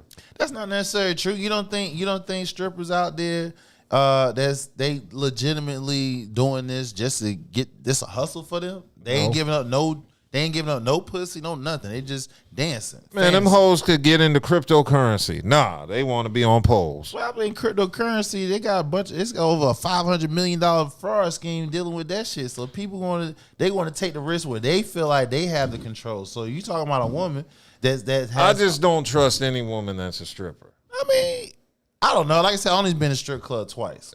It's not my thing. Really? Yeah, twice. Damn, bro. I feel bad for you. It's not my thing. I mean, because like I said, why do most people go to strip clubs? It's for a fantasy, right? Yeah. All right, so outside of fantasy, see a woman strip and dance in front of me, man, I might as well fucking if I see a particular woman, I'm like, hey, how you doing? See, the problem is you've gone to too many like cool strip clubs. You needed to go to a spot like when Brothers 3 existed. I went to Brothers. So then how could you not like strip clubs and you've been to Brothers? I've been to Brothers. Why do you not like strip clubs? I didn't say I didn't like it. It's just not. It's like it's like this. If I'm going to, because you dropping dollars, you paying for pussy that you most likely won't get. And Brothers was a completely different experience. I know, because you could pay for pussy. Nigga, I used to leave Brothers 3 smelling my fingers like damn, and I ain't pay for nothing. Again, I just had fun. Again. And I did this, and all it took was $5. Look, I get it, because, I remember this shit. So, I'm spoiled. Brothers 3 spoiled me, because now I go into every strip club expecting to have the same experience I had back in the early 2000s. That's 24 years ago. 25. I know. So my thing is, I went to Brothers, so I know what you talk about. Yeah. And Brothers wasn't bad. It was a hole in the wall, but it wasn't bad. You know what I'm saying? So for the people watching, Brothers 3 was a strip club in Durham in the early 2000s. And before social media, it was literally the place to meet niggas. You was going to see everybody at Brothers 3, hole in the wall spot, no liquor license. Right. You had the bootleg man outside selling DVDs and videos. You had the homeboy with the barrel grill and selling plates. Yeah. It was the one-stop nigga shop back in the day. You going to see your nigga, you going to get some DVDs, a plate, and you going to get some pussy. Nigga, Brothers 3 spoiled the fuck out of Durham niggas. I can't even go to the strip club anymore since they shut that place down. That was the most wildest strip club. I took my dad there one time, and my dad was a world traveler. He said, I've never seen no shit like that since Tijuana. So my dad, who's been to strip clubs probably in Africa, Europe, and Asia, said Brothers 3 was some of the most wildest shit he's ever seen in the strip club. So I knew we had something in Durham. Yeah. So that was a hidden gem. Yeah, it was North Carolina's. What's the famous one down in Atlanta? What? It was Magic City? Magic City. North Carolina's Magic City. Yeah, I would love to call Durham's Magic City. This shit was Magic Village. I don't know what the fuck you call Brothers 3. That shit wasn't no city. That shit was the size of a shack, bro. I don't even know how you fit 30 women in there. Yeah, they did. They fit 30 strippers in a room the size of a shack. Oh my God, yeah. So I've been to two Brothers. And it was Foxy Lady off of what is it? New Bern. Yeah, I remember that. So those are only two I've been okay. To. There was another place that was near Brothers 3. I forgot the name of it. I know what you're talking about. Yeah, it was near Brothers 3, and it was I forgot the name of the lounge. And niggas stopped going there when a stripper shot one of the men, a patron out there. So. Yeah, those strip club days were good. Now I'm just too smart to go there and enjoy myself. I'm sitting there counting my money. I'd rather take a woman on a date and try to get her out of her clothes. Yeah, that to me is more of a challenge. Yeah. Stripper. But I've missed those days of Brothers 3 where I could go in the club with just $20 and have the time of my life. But yeah, back to Cardi B. It looks like in addition to Cardi B and Offset going back and forth, Cardi B admitted that she said, I'm glad we had our kids, but I ultimately regret fucking with you. So she's basically letting Offset know that she's sick and tired of his shit. And she also, Offset shot back and said he was going to take her for everything in court. See? Yeah. See, I told you. She make more money than him, so he can automatically ask for support. So basically, they're having a high school fight as two fully grown adults for the general public to see. Which, again, when you up there like that, right, just controversy, you still get paid off of that shit. Yes. So that's the only thing about that. Yeah, controversy is good. They're getting but you know what the real issue with this battle is? It exposed all the people that are Team Cardi and how trifling they are. Because they were co-signing her behavior. Co-signing that behavior is not a win. I'm Hell sorry. no. Any woman co-sign that behavior she did, you're trifling. Yeah, and I think their coochie stink. And that's the reason why most of your niggas ain't married. Yeah. So, don't co-sign behavior like that. You can't sit there and co-sign somebody's behavior when it's morally apprehensive and you know it's morally apprehensive. Like, because guess what? Her kid gonna see that shit. Damn, Mom, you fucked a nigga while you had me in your stomach and shit. It's all on social media. This is what the generation not understanding. You put the shit out there on social media, it's there forever. So that means your kids grow up, they gonna see that shit. I'm like, God damn, Mom, what the fuck y'all niggas doing? Yeah. Y'all wildin'. You ever smash pregnant pussy? Yes, I had one time. Yeah, me too. I was dating a girl and she told me the baby was mine. So I was going gentle in that pussy. And then I found out the baby wasn't mine and I regret not tearing that motherfucker up. See what I'm saying? Yeah. I was like, damn, I should have went harder. That wasn't my seed.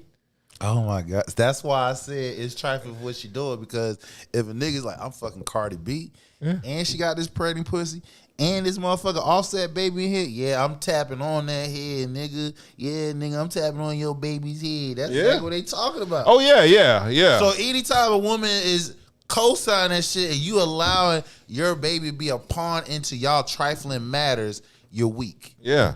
And the best part about pregnant pussy is even if the child isn't yours, you don't need a rubber. Right. Yeah. She's the one taking all the risk. Right. And the unborn baby. Exactly. That's on her. Because he might, what if nigga have an STD and shit? Pass it on to you. Now the baby got herpes. Right. Ain't even born and you got herpes. So all I'm saying is tick for tat, that shit, 2 wrongs don't make it right. And you know what the sad part is? The baby gonna come out reflecting the nigga who nutted in you that ain't even the biological father. Stop playing. No, I'm serious, bro. I've been reading studies about how women retain the semen of other partners. So when they finally do get pregnant, the baby has some of the traits from her previous partners. But how is it when they sometimes when they might be fully developed? So you saying the semen still be in? Well, there? I'm just saying from previous partners. So say a woman fucks like 3 dudes and then the 4th dude gets her pregnant. The semen from the other 3 dudes is going to be hanging inside of her, and the baby's going to pick up some of the traits from the 3 dudes. Damn. So, like this girl I was telling you about, I was smashing. That baby is shit. He's probably going to be driving soon. So, that nigga probably play the piano. He run a podcast and everything, and don't even look a goddamn thing like me. Biologically ain't mine, but he's got all my characteristics. All your characteristics, okay. Yeah. So yeah. Hey, don't be co-signing that shit. Yeah, I don't co-sign any of that shit. Pregnant. Nope. Yeah, if you didn't make the pussy pregnant, it is wrong for you to be in it. If you're not gonna be faithful in your marriage, don't get married. I'm a believer that. Don't get married. And another thing I'm a believer in is toxic behavior is toxic behavior no matter what the cause of it is. Correct. If you cheating on somebody because they cheated on you, you're still cheating on them. You ain't shit either. Y'all just call you it just quits. Making up excuses to be toxic. Right. And that's the one thing I learned. When you're non-toxic, you leave toxic situations. Exactly. You're not going to deal with it. I've been in too many relationships where the women did some toxic shit, and I had to sit there and think, do I plot revenge on her or do I leave the relationship? And I leave the relationship 100% of the time, because the best thing about leaving those type of situations is you have the opportunity to get some new pussy. And all day. New pussy is always better than arguing with the woman you hate. Ooh. Yes. And speaking of new pussy, Boosie's daughter is in the news because she's apparently upset at her dad because her dad is not accepting her new gay lifestyle. So Boosie's daughter has responded to her dad. So Boosie originally made noise this week when he was doing an interview. And because during the interview that Boosie was having, he mentioned the relationship he has with his daughter, and we have that clip set up for you. So when your daughter came out and told you she was gay, it was nothing. I mean, she still can't bring her situation to our house. My daughter's grown. Well, why is she grown? Because I don't want it to contaminate her other. It's a generation we raised. I don't want her to get contaminated to her other 6, 7 sisters who look up to her. I want them to bring me grandchildren the right way. Boosie crazy. If I want grandchildren the right way, that's what I'm going to stand on. You know, if I don't want my other little girl to look at that and say, "What's that, Daddy?" Contaminated. To somebody she looks up to, it's not going to come around. My grandpa didn't let it. My daddy didn't let it. And I didn't let it. I just hope the one under me, when they take this throne, they don't let it. Because that's not what our family believes in. Like you say, we Southern Baptists. You know, I love me and my daughter relationship like this. But when she understands everything, she know Daddy don't go, she know. But that's what she chooses to do. But she know we don't go, we don't go for that.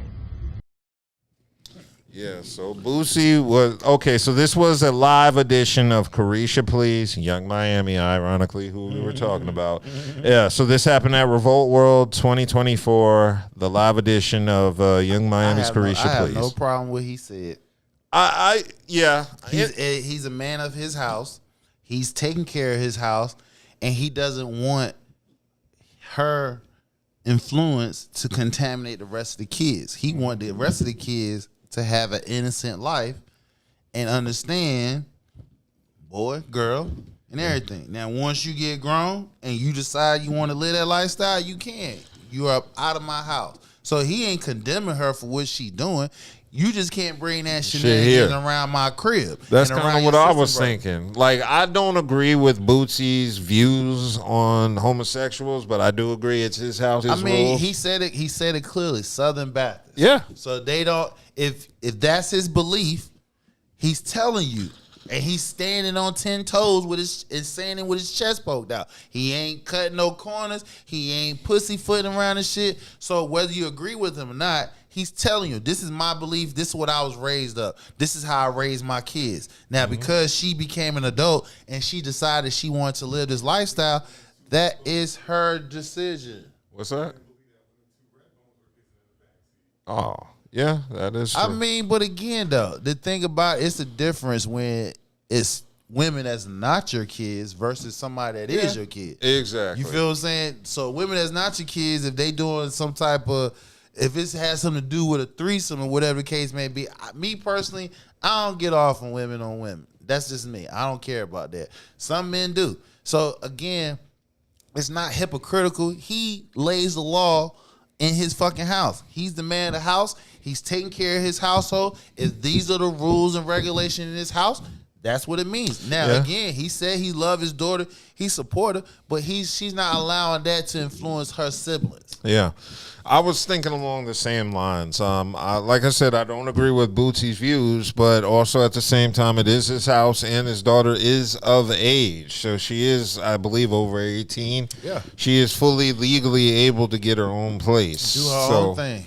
I believe she should get her own crib so she can les out in peace without it affecting, her father or. You know why she did it? We live in a digital world now. This is cancel culture and shit. So she's trying to gain clout off her dad for her own benefit. Which, nigga, you knew that shit before you even decided you wanted to live that lifestyle. Mm-hmm. You knew how your pops were. So it's not a surprise how the way he's acting. The fact that you're trying to call him out, trying to embarrass him to make him do something that he obviously doesn't want to do. That's the weak part about this whole shit. Yeah. And that's the thing that I have a problem with this cancel culture. Everything is not pristine. It's not going to be done right. It's not going to be done. Some of this shit that's like I call in-house shock. Some of you niggas need that shit. Some of you niggas need somebody to tell you motherfuckers, sit your goddamn ass down. No, you can't do that shit. No. You might need to get your ass slapped up and tie your head a couple times. That's why a lot of you motherfuckers around here, sitting here, feel like you're entitled. I have never seen a lot of homeless kids, young adults between the ages 18 and 25. Just go down there on South Saunders or Fayetteville Street. You see damn near 20 of them motherfuckers walking back up and and forth. down, begging. Yeah, walking back and forth. Why is that? Because those parents gave them a sense of entitlement that these niggas ain't got to get out here and work. Y'all black. Everything you fight for is from the time you wake your ass up to the time God calls your ass. You must fight. You must get yours. You got to outwork your counterpart 3 times as harder. But the fact that I see 18 and 25 walking around homeless, no job, no career. Yeah. So, not to have the last word, Boosie's daughter left a response. You keep speaking on me gay. You keep doing interviews and I don't say nothing, right? The first ever interview you did, you said you found out I was gay, that I like girls and I had a girlfriend from a picture that went viral. That was a lie. I let that slide. I never addressed it. You found out I was gay a year before that. The incident happened in Jamaica when I was a gay B-word, when you called me a gay B-word. So if the world really knew all the things and the hurtful things you told me before and I forgave you, you wouldn't even understand. And no matter how you feel, at the end of the day, nigga, I'm your blood. I am your daughter. She sat there and said it. You already knew how your dad stood on it. Mm-hmm. You knew what you knew what his thoughts about that and everything, and you knew the possibility of what would happen if you decided to live that lifestyle. You live in a lifestyle. You live in a lifestyle. He's not condemning you. I'm assuming somebody asked him the question and he answered honestly. Everybody know Boosie is not gonna cut no corners. He's not gonna sugarcoat shit. He gonna say some shit that most likely gonna piss somebody off. But is what he's saying is true? Yeah, it's true. But should he be throwing his daughter under the bus? Is that throwing him out there? How is that throwing the bus? Why are you putting her business out there? How you know she didn't ask? He wasn't asked a question. But still, nevertheless, you can decline to ask questions. Now, this is your daughter. This is your child. Mm-hmm. Her psyche is the most important thing. Mm-hmm. Now, you're saying that she's embarrassing him, but you don't think she's being embarrassed by him as well? Oh, yeah. She's being embarrassed by him. Not necessarily, yes, because how so? Because maybe she doesn't want that out there If you choose to be gay, bisexual, nowadays, it's free to come out. It ain't like how when we was coming up between 18 and 25, if you came out, that was a death sentence as far as your career, your livelihood, all that shit. You wasn't making no money. Now it's different. I respect Boosie's outlook on you can't bring it in my house. Like you said, that is his house. He makes the rules on his house. I agree totally with that. You can't demean him or anything for that. But the way he's going about the situation, I personally don't like. I wouldn't do that to my daughter or my son for that reason. Okay. Well, I based on what he said, he really didn't talk no shit. He was just telling, look, this is my belief. She can do what she's grown. She can do what she do. Hey, I support it.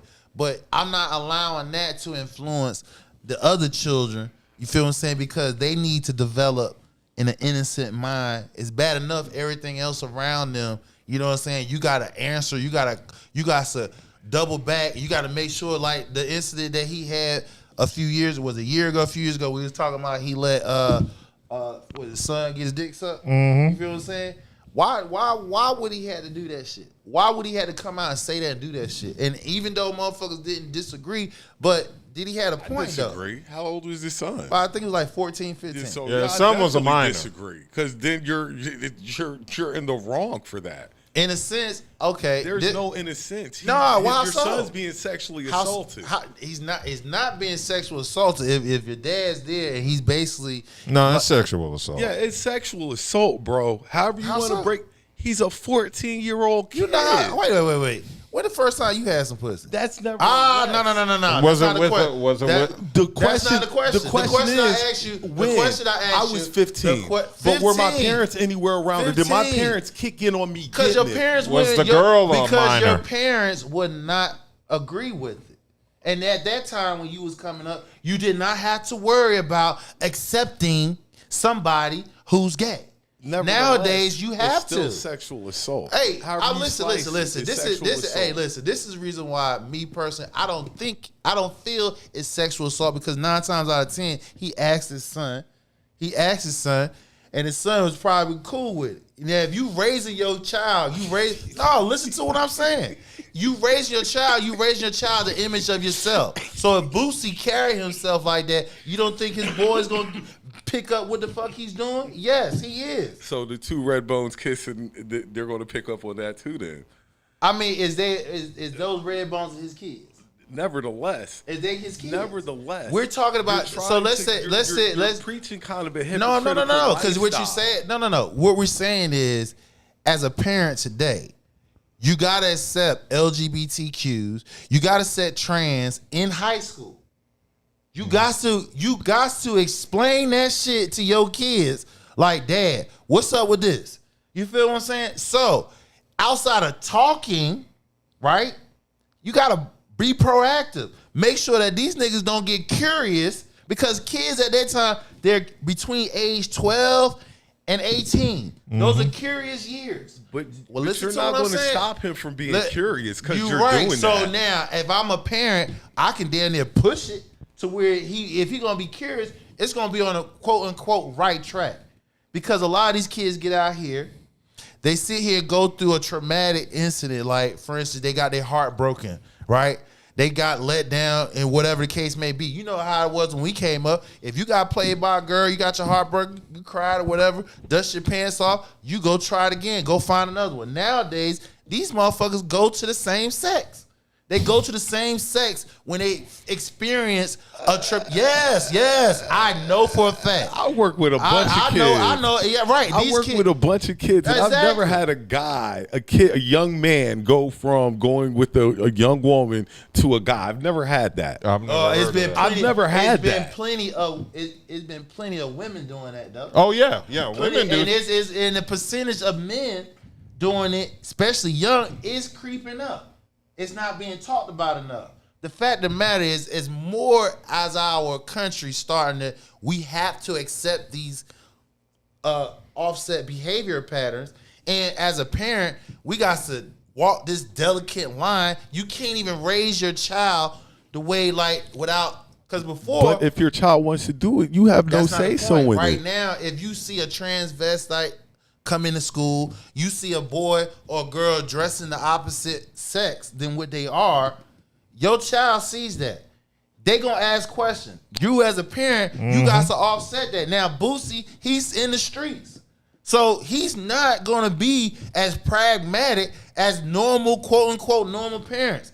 He in the streets. So my boy is between 14. This is around the time he's curious about pussy.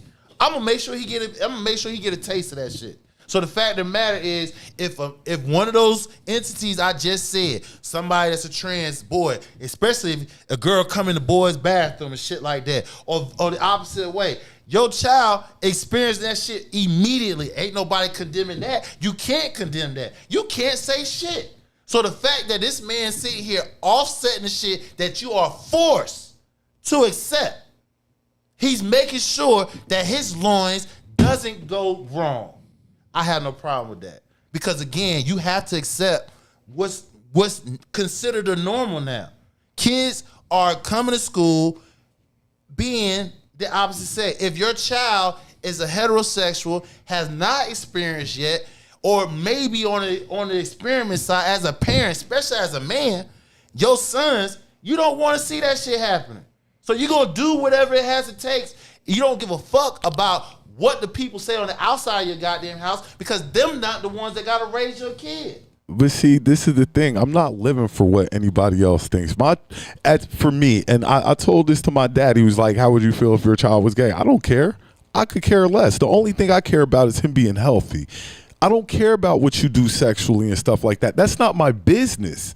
You see what I'm saying? You're trying to intercede in something that has nothing to do with you. It's not your life. I can tell you, yeah, this is how it goes. But if you go that path, that's your path to go. I'm still going to claim you. I'm still going to love you. But in this case, they're still in developmental stage, and they're in your house. So that's a total different ball game.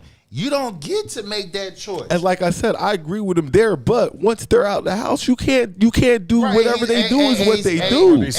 That's what he's saying. He's not doing that. But what he is saying is you not bring your ass around the kids so they can feed off what you doing, because they going to ask questions. Well, sis, you like girls? Why you doing that? And that's going to go against his parenting, where he got to train his kids to grow up to be like. They're still going to hear from her anyway. Again, hearing from her versus interacting with her on a regular basis is two different things. Yeah. Two different things. I mean, true, but nevertheless, I don't know. I'm just against kind of making your child feel a certain way because you're your parent. If you are in my house, I take care of you. You don't make that decision until you are grown.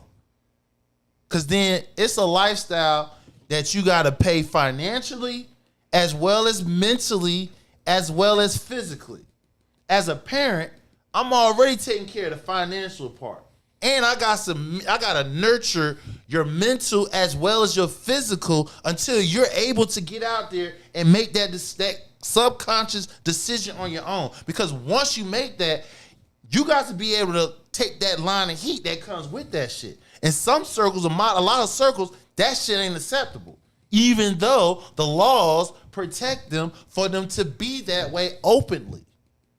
So the thing about it is, if you in my house, you a teenager / young adult, the day I don't pay for nothing for you, you can make the decision you want. As long as my dollars, my influence affecting your life for the better, you gonna listen to what the fuck I say.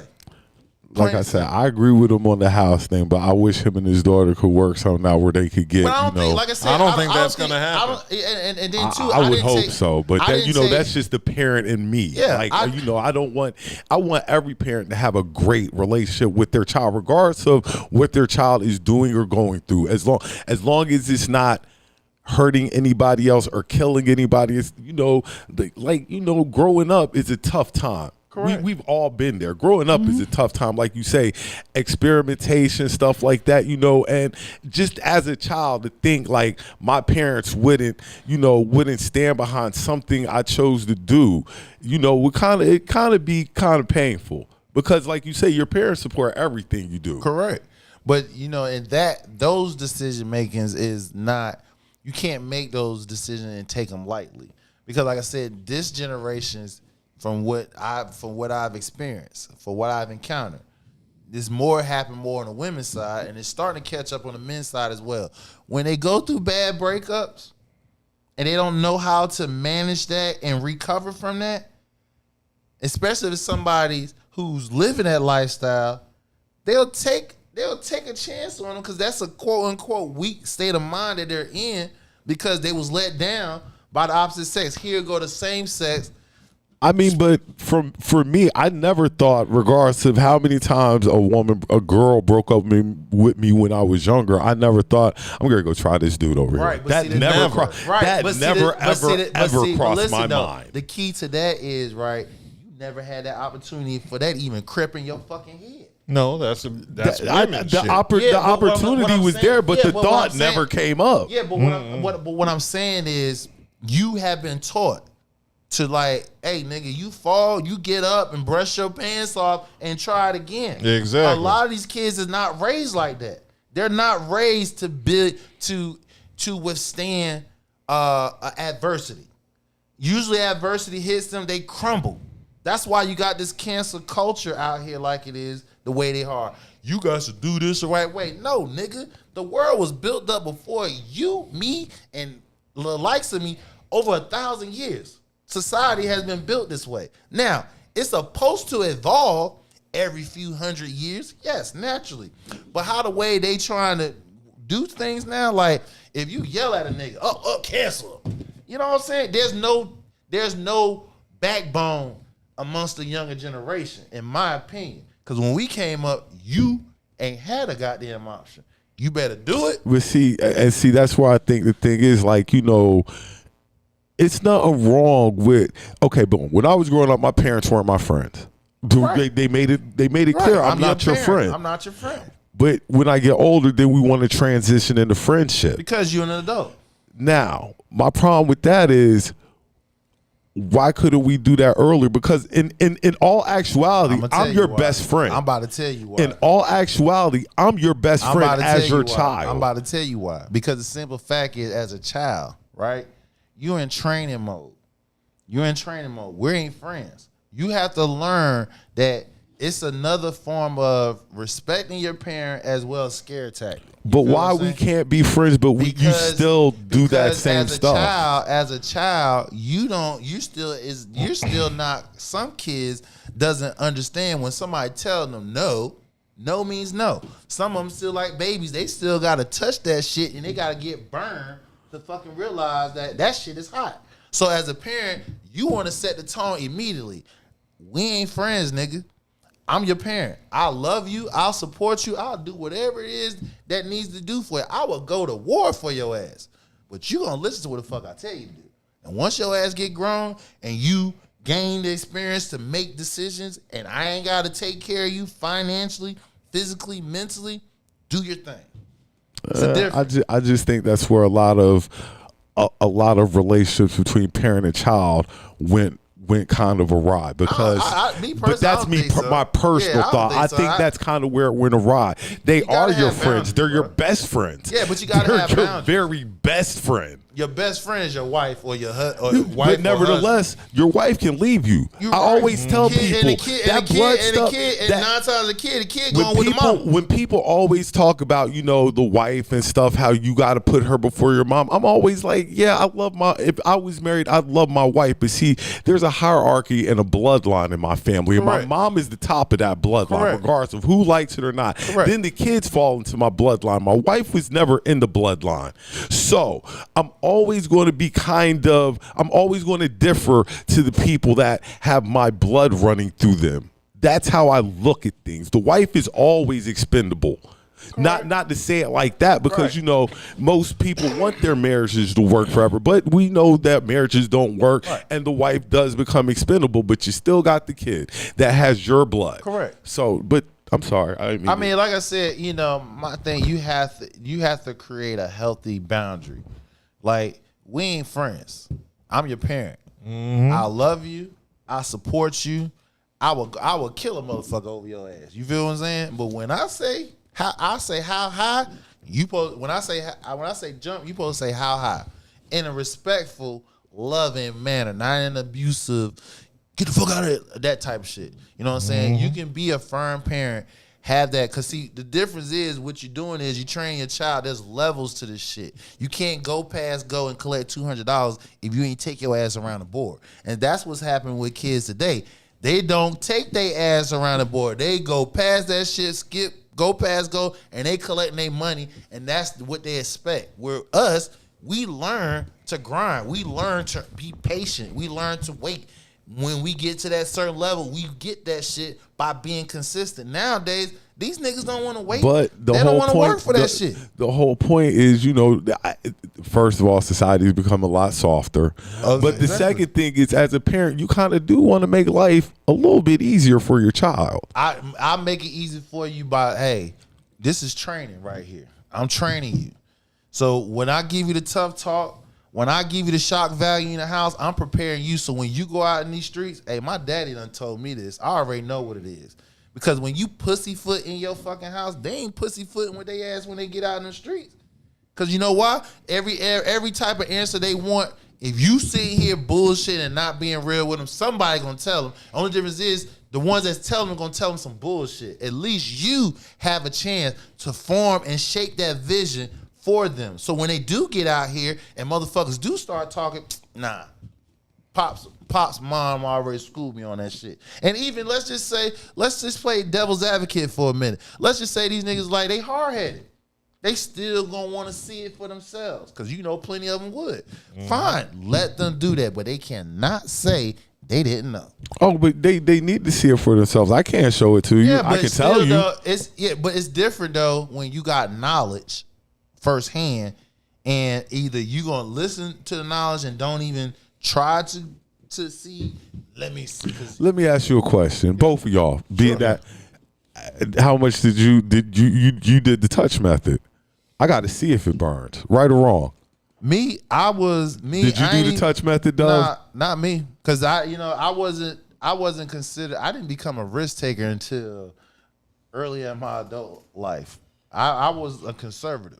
I was always I got to see for myself. I was conservative. That's how I was. Nah, I wasn't that type. That's why I ain't get ass whoopings a lot. And when I got ass whooping, I didn't. Hey, I ain't gonna front. I didn't get ass whoopings a lot. I was one. Boy, I'm glad Boo ain't here. When I got ass whoopings, I was getting ass whoopings taking them for the team. And then you got to think now. My dad's a military guy, so he's already pissed because he got to work for them. Exactly. So he get home, we done pissed him off. Right. Meat. Right. So like I said, I wasn't that one that's like, if my mom said that shit hot, I ain't gonna go see how hot it is. I'm gonna leave that alone. I had to touch it. I'm sorry. I had to touch it. I ain't touching that shit. Dub, did you have to touch it? No.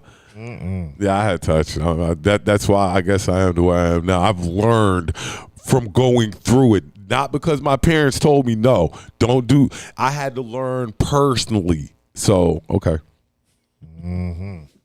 Okay, well, we're going to keep it moving from Boosie and go into sports because it's been a very sporty week. It has My been. Cowboys won. You laughing because you want to say the NFL for last? Sure. Okay. Yeah, okay. Let's talk. We'll talk Caitlin. Caitlin, okay. She got sweet. Which was expected. Her getting to the playoffs. She most valuable player, unanimous. But you know what the rookie of the year. Yeah. But you know what the laughing part about it was that these motherfuckers said she had the greatest rookie season of all time. No, she didn't. Who did? Candace Parker. She won a rookie of the year and an MVP the same year. Yeah. Did she have more points than Candace and stuff like that? Candace Parker won the Rookie of the Year and MVP the same year. What else to talk about? Did she get the championship? She did get one with LA. No, did she win it that year? Nah, no. She didn't win it that year. I think a year or two later she did. Kayla had a great. They all had a great season. They had a great. She had a great season. She did. Cannot take nothing. You know that. But when you start.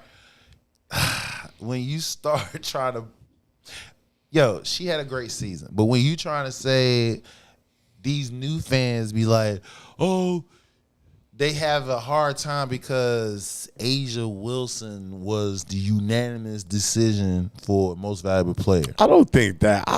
We all know that Asia run the WNBA. No, we know that. Them white boys. I don't even read these comments. I don't even think the white people. No. Listen, bro. If you read those comments, CC fans felt like she should have been in the runnings for it. Well, that's where I got to disagree. We all know Asia runs the WNBA. They don't know that. They don't know that. Well, they know now. Asia run the W. We talk about the newbies here that just got on. Because they see, and you know what the crazy part about it? They didn't get on when she was a freshman in Iowa. They didn't get on when she was a sophomore in Iowa. They didn't even get on. They got on when Angel Reese. When she was a junior. Reese did that. You can't see me. That was it. That's when they all like, oh, we're gonna get on Caitlin Clark train. And then guess what? 2 weeks ago, y'all turned y'all nose up at her because she liked the fucking damn post. Like, y'all bitches, come on, man. Y'all fair weather fans. You can let them. We don't even have to partake. We understand. We understand the game, and just talking to them gives them some sort of validation that they don't deserve. We understand that Asia is the numero uno in the dub. That goes without saying. Yeah. Caitlin, she's in there. She's not even top 10. She's not. I won't say. I would say Caitlin Parker's top 10. She's not maybe top 10. I can name 10 women better than her. Asia, Sabrina Eskew. Sabrina Eskew. Yep. Your girl, Stewie on her team. no, Jonquel Jones. Your girl from what's her name from the Minnesota Lynx. Okay, you're not going to put Angel Reese ahead of her, are you? No. Okay, that's all. But I'd say she's 10-15. If we're going, I'm not top going. 15. I'm not going to. Yeah, she's a top 15 player. So she's in. She's coming. She's coming. Yeah, she's coming. She is. But Asia is Asia that dog. the dog right now. I don't want to hear none of you motherfuckers saying that Caitlyn should have been close to Asia. That's night and day. Don't want to hear that shit. What are the series, Dove, for the Dove? So for the WNBA, New York Liberty, they are rematch. I know. Yeah, it's tomorrow. Rematch with Asia. That was What's the series? They say start game 1. Oh, game 1 tomorrow. Semifinal. Okay. Connecticut sweep the Indiana Fever, so they go against. You keep speaking on me gay. You keep doing interviews. My fault. My finger. Look, it is what it is. Yeah, Connecticut. I think they play. Who was the other team in the playoff? Oh my god. WNBA. I'll give you a line. Look, everybody be lying. That's why I had Dub pull it. Yeah, that way. It's in the semifinals. I knew one semifinals is the Liberty versus the Aces, and we know Connecticut. Yeah, it's going to be the Aces at New York tomorrow and 3 p.m. Oh boy, And- that's Sunday women's basketball on a Sunday. of women's basketball ain't shit. Football, bro. That's fourth quarter. Yeah. That's fourth quarter. That's almost a new game. You know, you sitting in. This when you locking into the NFL game because it's a close game. 3 o'clock time slot. All right, who else? Then we have the Suns at the Lynx at 8:30 tomorrow. There it is. Okay. Suns at Lynx. So who's going to win between the Suns and Lynx? I like the Lynx. I'm gonna take the Suns. I like the Lynx and the Aces in the finals. Lynx and Aces. Now, who's going to win between the I like Lynx the and- Suns and the Aces. Asia's snatching her another. She's snatching. They going for the 3. She's snatching. They going for the Asia's 3-peat. snatching. The Aces going for the 3-peat. That's the second 3-peat in WNBA history. First one was the Houston Comets. Your GOAT, Cheryl Swoop. Somebody got to make me believe they could beat Asia and them, and I ain't seen nobody Story yet. and them had a chance. They just didn't hit the 3 last year. They needed. It's going to be a great game. So it's gonna be a great series for sure. Name of the coach that was fired for Chicago. About to get Teresa Weatherspoon with the Weatherspoon. Chicago school. She used to play for New York. Am I right?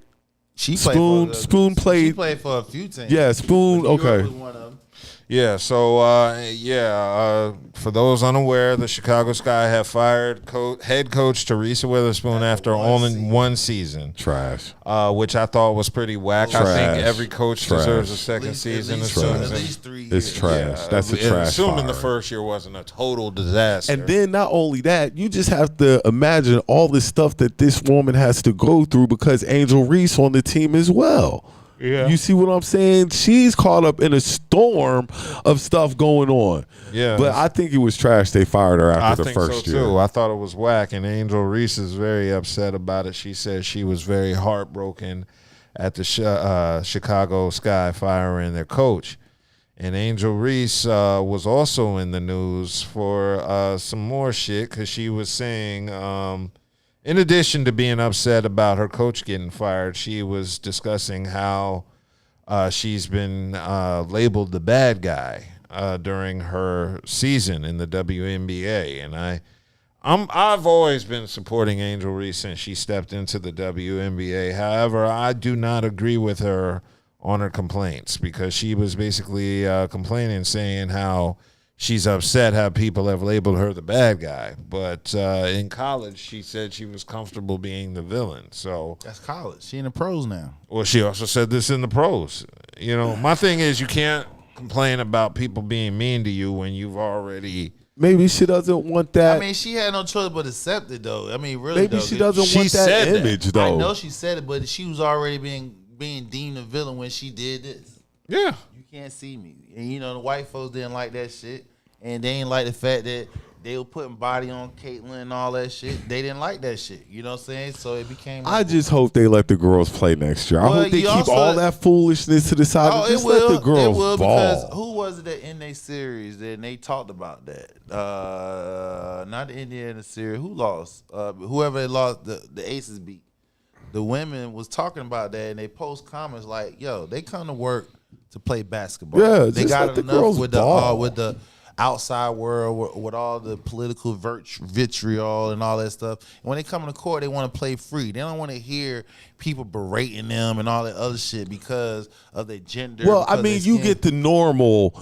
Yeah, but it's been berating it. But I heard know what you're saying. It's been taken up a notch since Yeah, Caitlyn, like, just let the girls ball. Since Caitlyn came in the league, it's taken up a notch 10 times. Then when you see your leader, the WNBA president, sitting there basically co-signing shit, saying it's okay. Hey, use all the isms against the women because we want the ratings, we want the money. And then she dropped the ball when they asked, well, don't you think you need like to calm down and taper it I think down? the WNBA came back out and spoke against that. I think I saw that earlier this week. That's what I'm getting to. They did after these women, after the women that lost their series, and they've been asking the question, well, how was your season?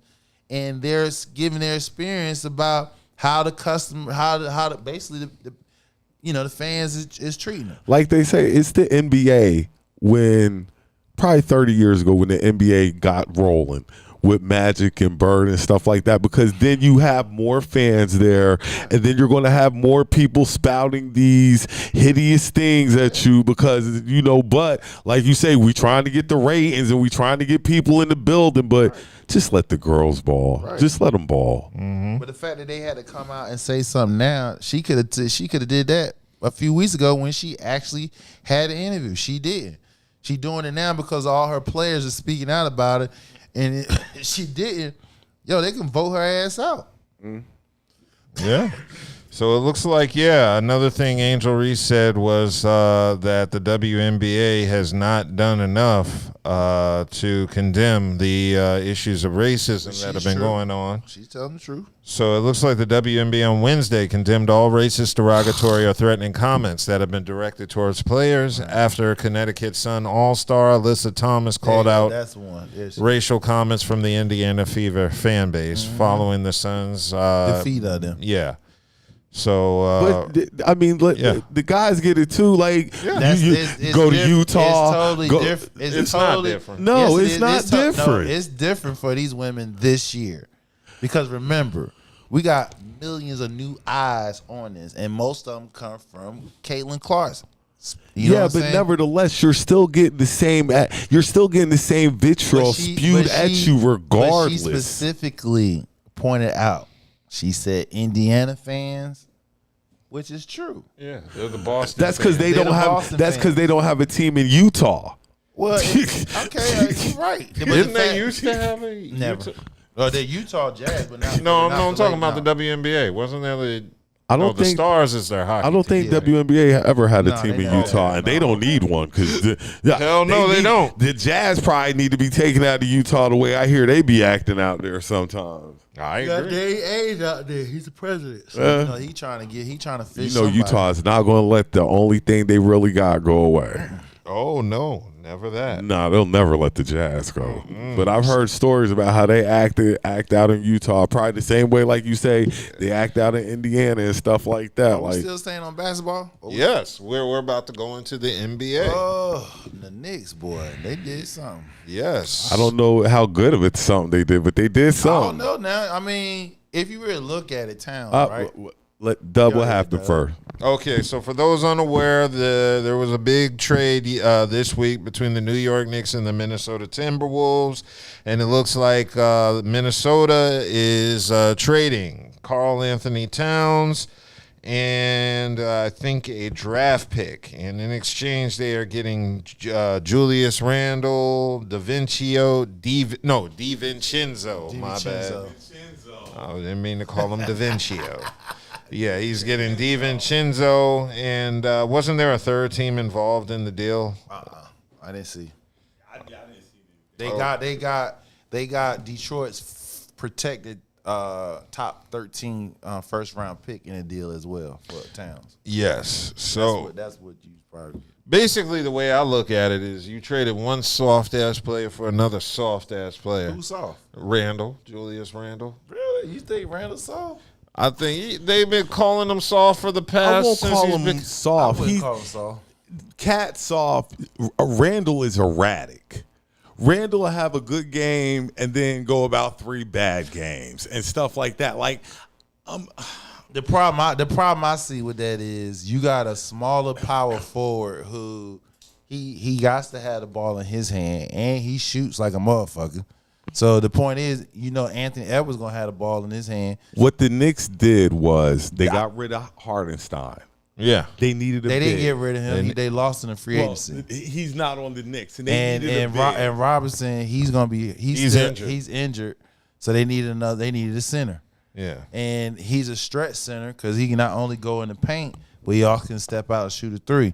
And the reason why the Timberwolves felt like it was okay because they already had friction between Towns and Anthony about whose team it was going to be, which they've probably felt like that's the reason why the series went the way it was because since Towns isn't a man, he gets lost in the sauce. And when you got Gobert and that's what I was getting ready to say. And see what Minnesota's banking on, not Gobert. Nas Reed. And it makes perfect sense They because don't want now him sitting on the bench making all that goddamn now money. They want you his get ass ready to in slide heavy Randall rotation. into your 4.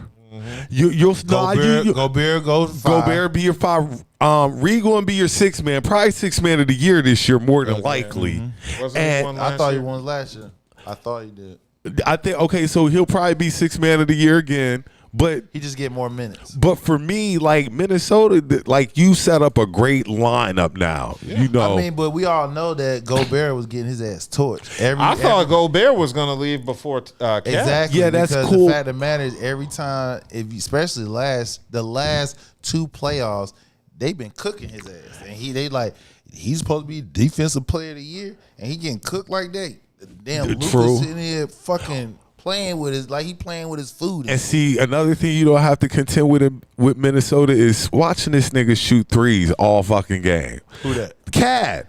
Like you ain't gotta watch Cat shoot these damn 3s no more when he need to be down in the he opens post. up the hole for He opened up Brunson. the hole though, and on top of that, he did win a 3-point contest a couple times. And that's why he need to take his ass down to the post. If I got it, listen, the NBA is a positioner's league now. It's turning to that. Look at fucking Wemby. This nigga's 7'4" and he can shoot goddamn 3s. But we still need you down to get a little post action because you don't need it. You don't need for him to be down there when you got Gobert ass down there. He clogging up the paint. and this was getting ready to happen. See, the West, the centers, but the East, the centers are you got to play Giannis, got to play Embiid. You know they play big boy ball down there, and you're going to be the 5 now. Correct. But the thing about it is, outside of him, Embiid, Giannis can't shoot no 3s. So Giannis gonna have to stick him on the perimeter. We're going to see. So you got Giannis on the perimeter, and you taking away from the paint. That means that paint is free. I can tell you what Knicks fans are mad about. Oh, they though. happy. I think Knicks fans. No, happy they're about mad. that. They're happy. No, I'm gonna tell you why they're mad. No, I'm gonna That tell contract. I'm gonna tell you why they're happy. But go ahead and say what you're gonna say. They're mad because you ain't get to see the Nova Knicks. Yes, you did. You saw No, it. you last didn't. year. They got to the conference No, you final didn't. last No, you year. didn't because you just brought in Mikal Bridges. You just brought him in this season. yeah. He didn't play last season. Well, again, so they're upset that and I'm gonna tell you why they're not upset. and they didn't want to get rid of DiVincenzo. That's who they're really upset about but getting rid of. Let me tell you why the Knicks are happy because, like you said, Hartenstein left for free agency. And on top of that, Robinson is hurt for the first quarter of the season. You have no proven center. So now you come in with somebody that helps Robinson. He helps Brunson out more than anything because them two, the pick and roll, they can spread the floor, pick and pop, all that other shit. The 2-man game between Brunson, I'm telling you. Between Brunson and Cat? Hell yeah. Who else do Brunson go to on a regular basis on the Knicks? Outside of Nova Cat. Hart, he go to Hart. Hart's his little partner in crime. The Knicks ain't never had a stretch 5 though. they got a stretch five that can pull threes. So that's gonna open up the paint for Brunson to do his thing. We gonna see. I'm iffy with the Knicks pulled in. The Knicks did it for a need. Yeah, they did it for a need, definitely. Right, and the Timberwolves felt like, hey, we got Gobert, the reigning defensive player of the year, Nas Reed, the sixth man of the year. They can offset. If it was me, I would have went for Aiden. Who? Aiden. If I was the Knicks, DeAndre, I would have went for Aiden instead of Cat. In Portland right now. But you had to give up more though. I don't think so. I think you give up less for Aiden. Aiden is not. He's not as proven as Cat is to an extent. So I think you'd be giving up less for Aiden. But I thought Aiden might have been a better fit. But we'll see how Cat. How so? He would have provided defense, but he doesn't provide offense. They don't need offense. They got Brunson. They got Mikal Bridges. Hard. Like, they're going to put up points. Yeah, with Bridges, they would have been a fucking formidable defense. They're going to put up points. That's not the Knicks' problem. Like you said, it's the defensive end of it. Cat's not coming in there for his defense. That's what I'm saying. That's why that's the. He's coming in with his offense. So when you think about it now, because the other big move, played under Thibodeau the other big move right now was what Philly did. And if you ask me, I think Philly's better than New York now because they made that move. I think New York took a step back. I'm going to respectfully and disagree. Why? Because all right, you got rid of DiVincenzo, and Julius Randle. Everybody in New York want to get rid of Randle. Yeah, they wanted. They want, but right? not Chenzo. So the only way you had to get rid of him, you gonna have to pair him up with a player that you didn't want to give up. That was the only way you were going to get that deal. So they not only got Randall, they got a player, and they got a protected top 13 pick, first round pick. So if you'd have went anywhere else, that everybody see, this is why I say Aiden wouldn't fit, because he's not proven. And on top of that, he's a great defender. He's a great defender. Again, they need offense, bro. The Knicks. He gonna give you 16. But see, the thing about it, you talking about Thibodeau. Thibodeau know about Towns because Towns played with him when he was in Minnesota. So he going where he knows he's comfortable at versus somebody in his mind unproven. Aiden never played in his system. Like I before. said, my thing is going to be because Mikal going to shoot. Brunson gonna shoot. Right. Somebody big ass got to grab them rebounds. And he's gonna shoot too. That's what I'm saying. Cat gonna be shooting too. He ain't gonna be doing a bunch of twos neither. I'm telling you, with the pick and roll, he can do the pick and pop between him and Brunson, even him and Mikal Bridges. They can do the pick and pop with Towns because he can shoot the three. It's gonna be interesting. Yeah, it's gonna be interesting. The Knicks, they're still a top, in my opinion, they're a top 3 team in the East. Oh, yeah. 3? The Knicks? Yeah. You got Boston. You got, as of right now, as it constructed, without them playing, Philly. Milwaukee's going to be back. Milwaukee is 4. Because you have New York 3? Huh? You have New York 3? I got New York 3, Milwaukee 4. I can live with that. You feel what I'm saying? I can live with that. Because Milwaukee, we got to see what Giannis is going to come back looking like. We're going to have to see where Dame is at because, so yeah, I'll agree with that. That 1, 2, 3, 4. I got that. Right. Okay, well, we're going to keep it moving from that to, we got to discuss one more thing. D.Rose. Oh, he retired. Yes. So Derrick Rose, after 16 seasons in the NBA, has decided to retire. It was good. Drafted 2008 with the number 1 pick to the Bulls out the University of Memphis. So, yeah, D-Rose also said he made his announcement to social media and took out ads in newspapers in the 6 NBA cities where he played. Damn, I didn't realize he played for 6 NBA cities. Right, he was Nick. T-Wolves, Bulls. Where else was he at? Was he in Memphis? Memphis. He was in Memphis. Yeah, he ain't play that much. This my question to y'all. Hall of Fame. Is he? If T-Mac can get in, D-Rose. If T-Mac can get in, D-Rose. If C-Web can get in, D-Rose can get in. Okay. C-Web, though, is a top. He's a top. He's a top what? He's a top what? He's a 20-10 player. I love Webb. Don't get me wrong. Just like I love T-Mac. But when we think of the Hall of Fame, we like they in, you can let Rose in. Yeah. You can let him in. Rose is going to get in off the strength of being the youngest MVP. Height, because C Webb was height. Yeah. Trey T Mac was height. Height. D Rose was height. Yeah. And he was amazing to watch play. Yeah, he'll get in the Hall of Fame, but does he deserve it? No. No. But it's like once you let in Tracy McGrady, then you kind of open the Look, floodgates. now it's like you gotta go back and look at Robert Horry with them 7 chips. Oh, Like, Robert Horry deserved. like he got 7 chips. Big shot Bob. It means nothing. It does. This nigga hit timely big shots. A lot of them As a shit. role Now player. I argue he's one of the greatest role players. I've of all argued time. the winning thing with Hassan several times, but winning 7 times, With 3 an different NBA teams. title. 3 different teams. And the biggest one he was a part of was the Rockets. And he played with 1, 2, 3, 4. He played with at least 5 top 50 greats. I think Ori should be in. Just me yeah. personally. Big People will shot disagree. Bob. I Big think he should shot be Bob. in. He I needs think to be so. in it. That nigga He got don't have the 7 greatest rings. scoring average. He got People will his bring 7 that rings. up. Every time he needed to hit that big timely 3-pointer, he knocked it down, and them teams won. He did it in Houston. He did it in L.A. and as a Spur.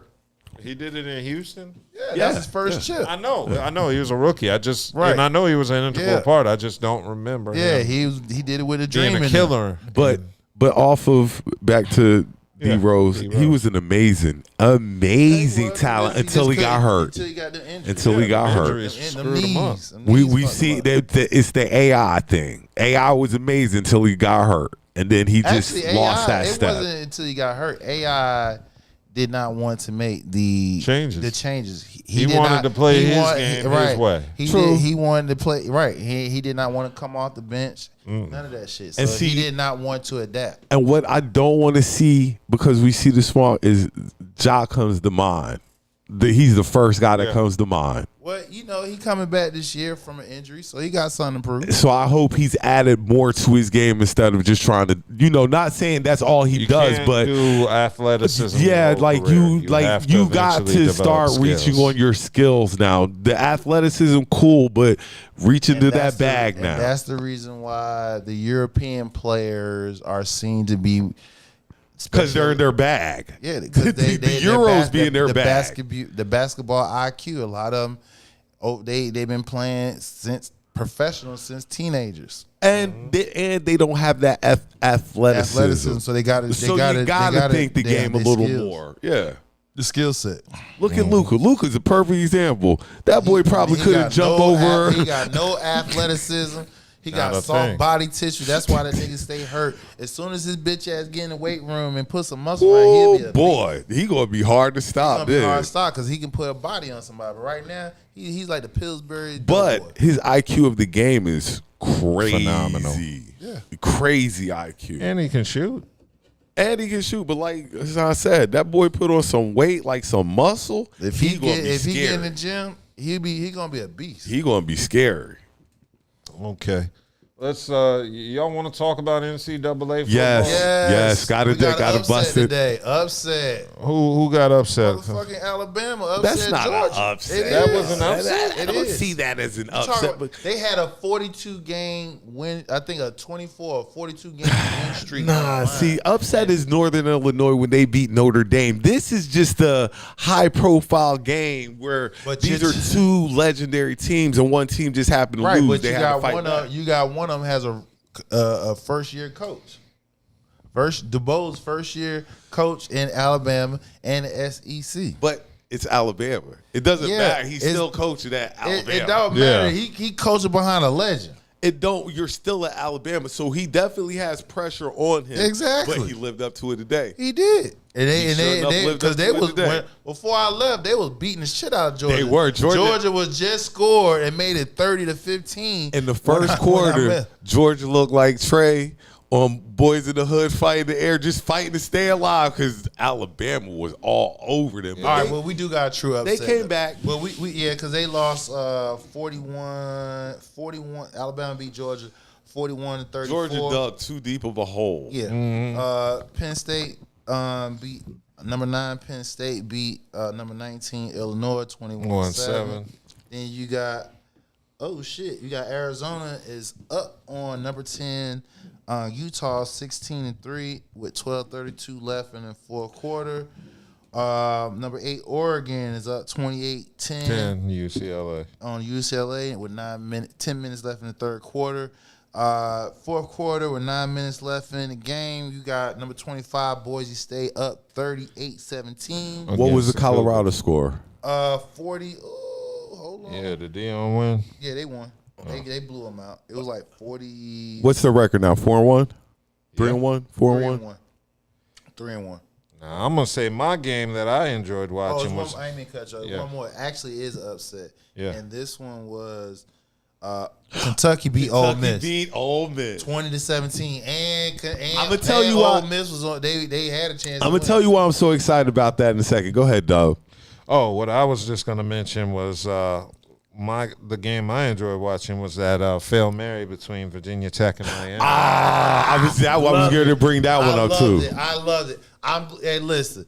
If them referees had said that was a touchdown, I would have smashed my 55. Is this Miami year? Hell yeah. Cam Ward is going to win. I told y'all 2 weeks ago. Cam Ward, he's your Heisman Trophy favorite, and he will win it.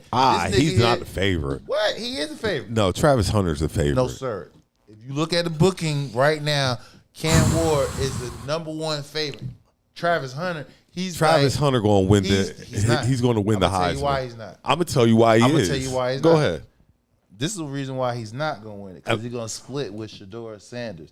How you going to get the ball to him? Shedeur has to throw it to him. And I'm going to tell you how he's going to win. And the only way on defense, when he snatches them interceptions, that's cool. He plays both sides of the ball. He's going to be the Heisman. But the problem with that is if Shedeur wasn't a high profile as he is, he's going to take votes from him.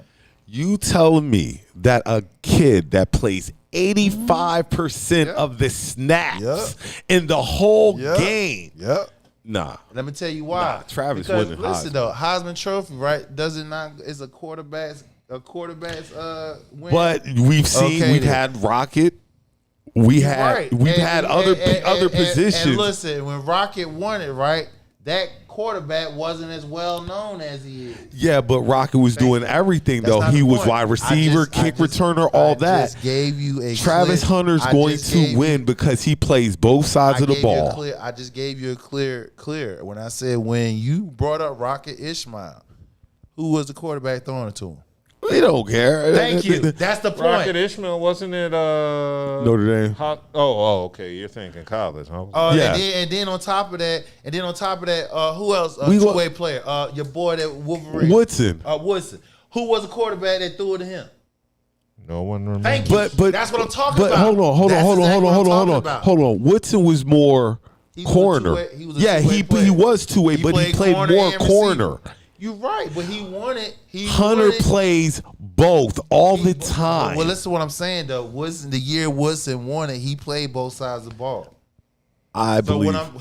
Even though he was more featured at the cornerback like Travis Hunter, but what the thing that I just proved was those two players that we mentioned, Rocket Ishmael as well as Woodson, Charles Woodson, you don't remember they fucking quarterbacks. And their quarterbacks wasn't in the running to be first round draft pick. So because of that, he's going to take votes away from Hunter. We're going to see. We're going to see. But I'm strong on the Hunter train. And this is another reason why my boy Ward going to win it. Because not only that nigga threw not one, but 2 interceptions last night. 2. Most of the time, and mind you, Miami and Virginia Tech is a rivalry game.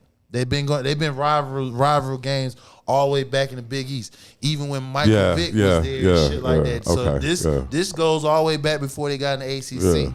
So, and on top of that, Cam Ward was going up against his cousin. His cousin, Drone, they are first cousins. The other quarterback. They are first he's supposed to be a stud, too. Exactly. They are first cousins. Their mamas is sisters. So they are first They're cousins. Proud parents. Boy, they proud mamas. Right, exactly. So they showed out. Cam Ward threw 2 interceptions. Then he had a Heisman moment when he was being sacked. He going down. Nigga threw it to his damn. He pushed the ball to the receiver to where he got it and was able to catch the ball and go down. We gonna keep up, but my money on Travis. I mean, now, he's too far. Back to why I was excited about the Ole Miss. You know, South Carolina, we coming off a bye next week. Right, Go right. Gamecocks. Right. Who on our schedule next week? Well, y'all Ole Miss. And don't know, that might Kentucky be just bad beat for them. y'all. No, we beat Kentucky. My money on we beating Ole Miss next week. Ole Miss overrated. I don't know. Next where week- are y'all at Ole Miss or Ole Miss at I South gotta Carolina? look it up. It's going to be. If y'all at Ole Miss, y'all gonna get slaughtered. Mm-hmm. Yeah. I'm taking. I ain't even got my phone with me. I'm not but even taking a point spread. We'll on that see. Shit 'cause We'll see. They gonna blow that shit out. And so yeah, College football. Damn, we already in week 6. Yeah, the rankings come out. South Carolina State beat A&T 45-25. Who won the Duke North Carolina game? Yeah, I was watching. We about to find I out. think Duke was up when I was watching Last it. time I checked, the Carolina fans were saying they need to fire Roy Williams, so I'm assuming they were getting their No, not Roy. No, they is not talking about firing.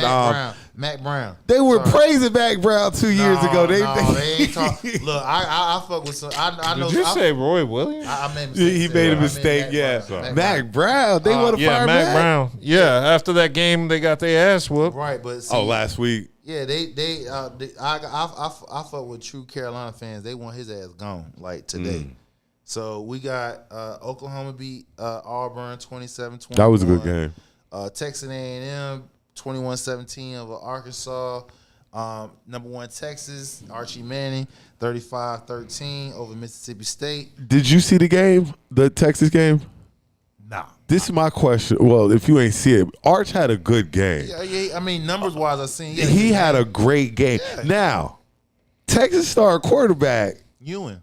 I'm telling you, you're gonna get that started back, bro. You're gonna get it. Okay, back. look, I They was just gonna- asking. They just gonna have to. They gonna I was have just to give- asking because Arch looking Yeah, really you're good. right? But they gonna have to. They gonna have to give him more PT time. That's all.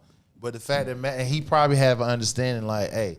we Well, gonna on play. top of that, you probably give it to Quinn because Quinn gone after this year. Yeah, you and it's got going to be He Arch came team. back. It's going to He be Arch came team back after for that. And like I said, they were balling before he got hurt. So you mean tell me I come back for injury? You talking about I can't get my starting? Arch balling. Yeah, you right. He is. He's a man. So we got Clemson. They beat Stanford 40-14. Boo. Iowa State 20-0. State played today? Huh? State played today? Yeah, State won. Let me finish. You know, I got to do Ohio home. State beat Michigan Michigan State 38-17. ACC. State beat Northern Illinois 20. The same Northern Illinois That beat Notre Dame. Notre Dame beat them 24-17. The same hold on, Northern hold Illinois on. that beat Notre Hold Dame on. and Notre Dame. Hold on. What was that score again? 24-17. Oh, they ain't whoop them. No, they ain't whoop They ain't whoop nobody. No, they ain't whoop them. They won. Boston College won 21-20. Syracuse 42-14 over Holy Cross. Notre Dame, number 16 Notre Dame against 15 Louisville. They win 31-24. Louisiana 41 to Wake Forest 38. Duke beat Carolina 21-20.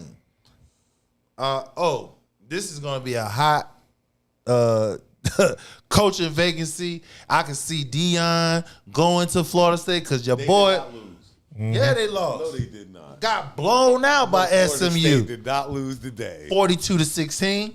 And they still haven't won a game. They are 0 and what? I think they 0 and 5. Let me look at this shit. They won one. Oh, 1 and 4. Look, they packing that boy U-Haul up tonight. Oh, he gone. They packing He his gone. U-Haul up tonight. Well, that coach is gone. Dion Norvell? Is it Norvell? exactly. Because remember, they had Norvell and Dion's opponent. They went with Norvell and over Dion. Dion went to Jacksonville. They Jackson packing that State. U-Haul tonight, Yes, boy. It's over. Hey, that's one coaching vacancy.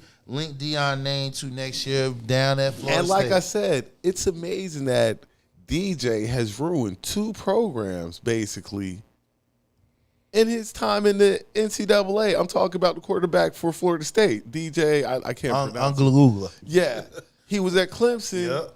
They got rid of his ass. Clemson was like, with the Florida State, and now he went to Oregon. No, Oregon State. They had an okay season. Man, listen, this boy went to Florida State. Listen, don't go to the NFL because you're not gonna get picked. He's not going. He's not going. As a matter of fact, just get your degree. Probably playing them other leagues. Matter of fact, you probably won't be starting next year at Florida State. You might need to start looking into the transfer portal. I think this would be his last year because he was 2 years at Clemson. Then he left from Clemson, went a year at Oregon State. You won't be starting left from there Oregon next year. State, and he transferred to Florida State. So I think his time is up. We got another story we got to cover before we get off college. UNLV. What's happening at UNLV? Didn't pay the quarterback. Oh yeah. I heard about that. Yeah, he left. UNLV Didn't pay the quarterback. Their first time in top 25. Quarterback say, "Hey, there was undefeated 3-0. Came off one of the biggest wins last week, and he said, "Hey, y'all, I'm letting y'all know right now, I'm not playing anymore the rest of the season because you ain't have my money. I had some agreements that was set You forth ain't for giving me, my money, and these motherfuckers didn't give me my shit. You ain't so give me because my of that, money. I'm gonna take my red shirt season and I'm gonna go somewhere Transfer, and this is the thing." You don't want to be the school that known for not paying up. Ain't nobody get ready to go to UNLV now. Ain't nobody going there because you know you ain't gonna pay up. And you know UNLV got that old money, that old Jerry Tarkanian money. So you know they got it. Right. They just stiffed that young man, Yeah. and they deserve it. UNLV going to be known for the school that don't pay up. They ain't gonna get nobody gonna go there. Ain't nobody gonna go. They done fucked up. And I read it happened somewhere else. I can't remember where else, but NIL is real. NIL is real, and these kids understand that this is a business now. And if you promise me something, you better make good on all the promises you made me. And 100,000 ain't nothing. 100,000 ain't no money. That's what he was supposed to get, right? 100,000. While Shador is getting what? 3 point something. Oh my God, who we got here on this chat, boy? This motherfucker, this nigga here is tripping. What? Oh, what's that? Restream bot, Mulu, whatever the fuck his name is. He said you dudes are the ones who need to do research. It's another baloney like that of Barack Obama that he's an adulteress in Kenya. Watch Candace Owens and see how she is. Niggas, the fact that he said Candace. Shut the hell up, bro. You need to shut the hell up. You need to do your research. We passed that. We passed that. I just had to acknowledge that. I just thought, But I didn't even see it update in the chat. Are we on to the NFL now? yeah, Yes, NFL. yes, the NFL. Cowboys. Sorry we missed y'all Thursday. It was a super storm It's all Thursday. good. We don't need y'all look. But anyway, y'all Giants fans, y'all now 0-13 against Dak since he took over as a quarterback. You feel good about that? You feel good about that game? Do you feel good about your team? Yeah, I feel great. No, the fuck you should. Why shouldn't I? Your quarterback leads since last year. Your quarterback leads the league in turnovers. AJ Brown isn't there. AJ Brown will be back. He's giving the ball up freely. AJ Brown will be back. We can count on your quarterback. AJ Brown will be back. And the quarterback that I am talking about, he's an Eagles fan. AJ Brown will be back. And his quarterback, Jalen Hurts, leads the NFL in turnovers from last year to this year, 26 turnovers. So this Negro is guaranteed to give up 2 of them. You're banking on something when we have the best running back in the NFL while y'all don't have no running back. Hey, you're right. But y'all have no running back. But look at the scrutiny that your coach is getting, and y'all one play away from being. Y'all not winning. You're not winning in style. Y'all barely y'all getting a W, but when it comes, y'all can't. Just like last year when I was telling y'all this shit. So y'all won in style Thursday. Listen, I didn't say we did. Okay, I'm going to reiterate what I was trying to say. So y'all caught 2 beatdowns and a lucky win. You're doing the same shit this year. You're not winning convincingly. Y'all niggas squeaking through because y'all did the same thing last year, squeaking through. And then when that shit caught up in you, bit y'all in the ass, you lost 7 straight games. AJ Brown isn't playing. We're missing a key weapon. Y'all are missing nobody. The fuck we Who ain't? are you missing? What? Who? We got D-Law and motherfucking Mike. When they get hurt. When they get hurt. Thursday, AJ Brown ain't played a game this season. Okay. So you're talking about coming up next week. Did I not just say he leads the NFL in turnover and it started from last year, right? And it's continuing on to this year. But it's this season. He leads the league in turnovers this season. Hold on. You talking about He AJ leads Brown? the One league guy in this one guy. season? Don't he got Park? Don't he got? So if CD Goddard? wasn't there, then don't what? He got who? If CD wasn't there, then what? But you said still one guy. Don't you still got Heisman Trophy winner? Who? What's the young man? He hurt, concussed. When he got hurt? You just brought up Micah did he get hurt? and T Law. They got hurt Thursday. He got hurt during the last game, week. right? He got hurt last He week. got hurt during He's the not game, playing right? this week. All right, my guys got hurt during the game. They're gone for multiple weeks, at least 3 to 4 weeks. High ankle sprains, both of them. It's gonna be tough. It's tough on y'all. Y'all missing one person. It's still tough on y'all. The same team that put up 40 something on y'all put up 13 on us. Remember that? Y'all, they had a bad game. Did they? Or our defense just better than? game because they had a chance to beat y'all. Y'all could have lost that game. Y'all listen. If you So the said- Giants ain't if have a you- chance to beat y'all. Yes, they did. Okay, then. But did not defense Squeaked. No, we didn't squeak. Yes, y'all did. They didn't score no If touchdowns. Daniel Jones could actually play all quarterback. their points was field goals, dog. If Daniel All Jones they points was threw field goals. decent passes, My y'all would have defense kept lost. my defense kept their ass out of the fucking end zone. Daniel Jones kept them out the end zone. Here we go. All those underthrown passes, I know you watched the game. How were neighbors before he got the fucking concussion? He was catching everything that was thrown to him. I know Slayton dropped 2 He underthrown did. passes. Slayton dropped 2 and Robinson dropped 1. Underthrown. No. Slayton dropped 1. It was in his fucking bread basket. As a receiver, you're taught in all levels. Whether it's Pop Warner, high school, college, if the ball touch your hand, you supposed to catch it. Daniel Jones threw that ball to elite Man, neighbors. It was underthrown. Listen, He threw the ball to his Drain. It hands, was underthrown. Even though it may have been underthrown, it touched his bread basket. It touched them palms. All he had to do was close it. Nevertheless, That's it. You're a What- paid professional you receiver. you got these games queued up for this week. Who we Yes, I do. picking? Let's go through the picks. So we're gonna Shout start. out to the Cowboys on their win Thursday. That's right. I'll give Yes, them 2-2, I'll give them baby. their due. Yeah, 2-2. But it is the Giants. Didn't y'all beat them last week? Yeah. Oh, okay. And then you will see it's like we We had to rep the NFC East because all y'all niggas lost last. I'm gonna say this though. The Giants can't run the ball. We know that. But we Malik can't run the ball Neighbors, either. Malik Neighbors, yo, that boy Balling. is juice. That nigga balling. Neighbors balling. And I didn't think he was gonna be able to shine because I'm like, Daniel Jones ain't gonna get him the ball. Okay. Let's go through the picks. So tomorrow we have New Orleans at Atlanta. Atlanta.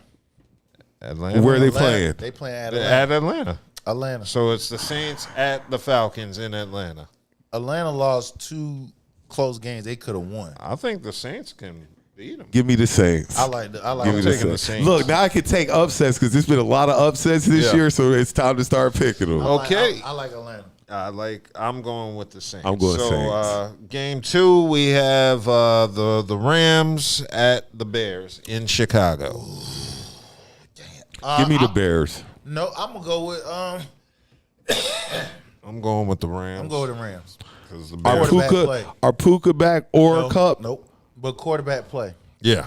Cup and Puka gone? Yeah, give me the But Bears. they got Robinson now, and they got Kevin Williams at the running back. So I like because Is Old Boy coming back to play defensive tackle? No, I just said it's coming down to quarterback play. So I'm gonna go with the Super Bowl champ over the rookie. Okay, next game after that, we have the Vikings at the Packers in Green Bay. Vikings. Yeah, Vikings are 3-0. Packers are 2-1. Give me the Pack. I'm going with the Vikings. I'm going with the number 1 defense in the league right Give me now. the Pack. Vikings. Okay. I got Justin Jefferson, though, having a good game. Okay. If he having a good game, they gonna win. Okay. So next we have the Steelers at the Colts in Indianapolis. Steelers. They're currently 3-0. What you picking, Branson? Anthony Richardson was horrible last week, wasn't he? I mean, this is his first year playing because he got hurt last year.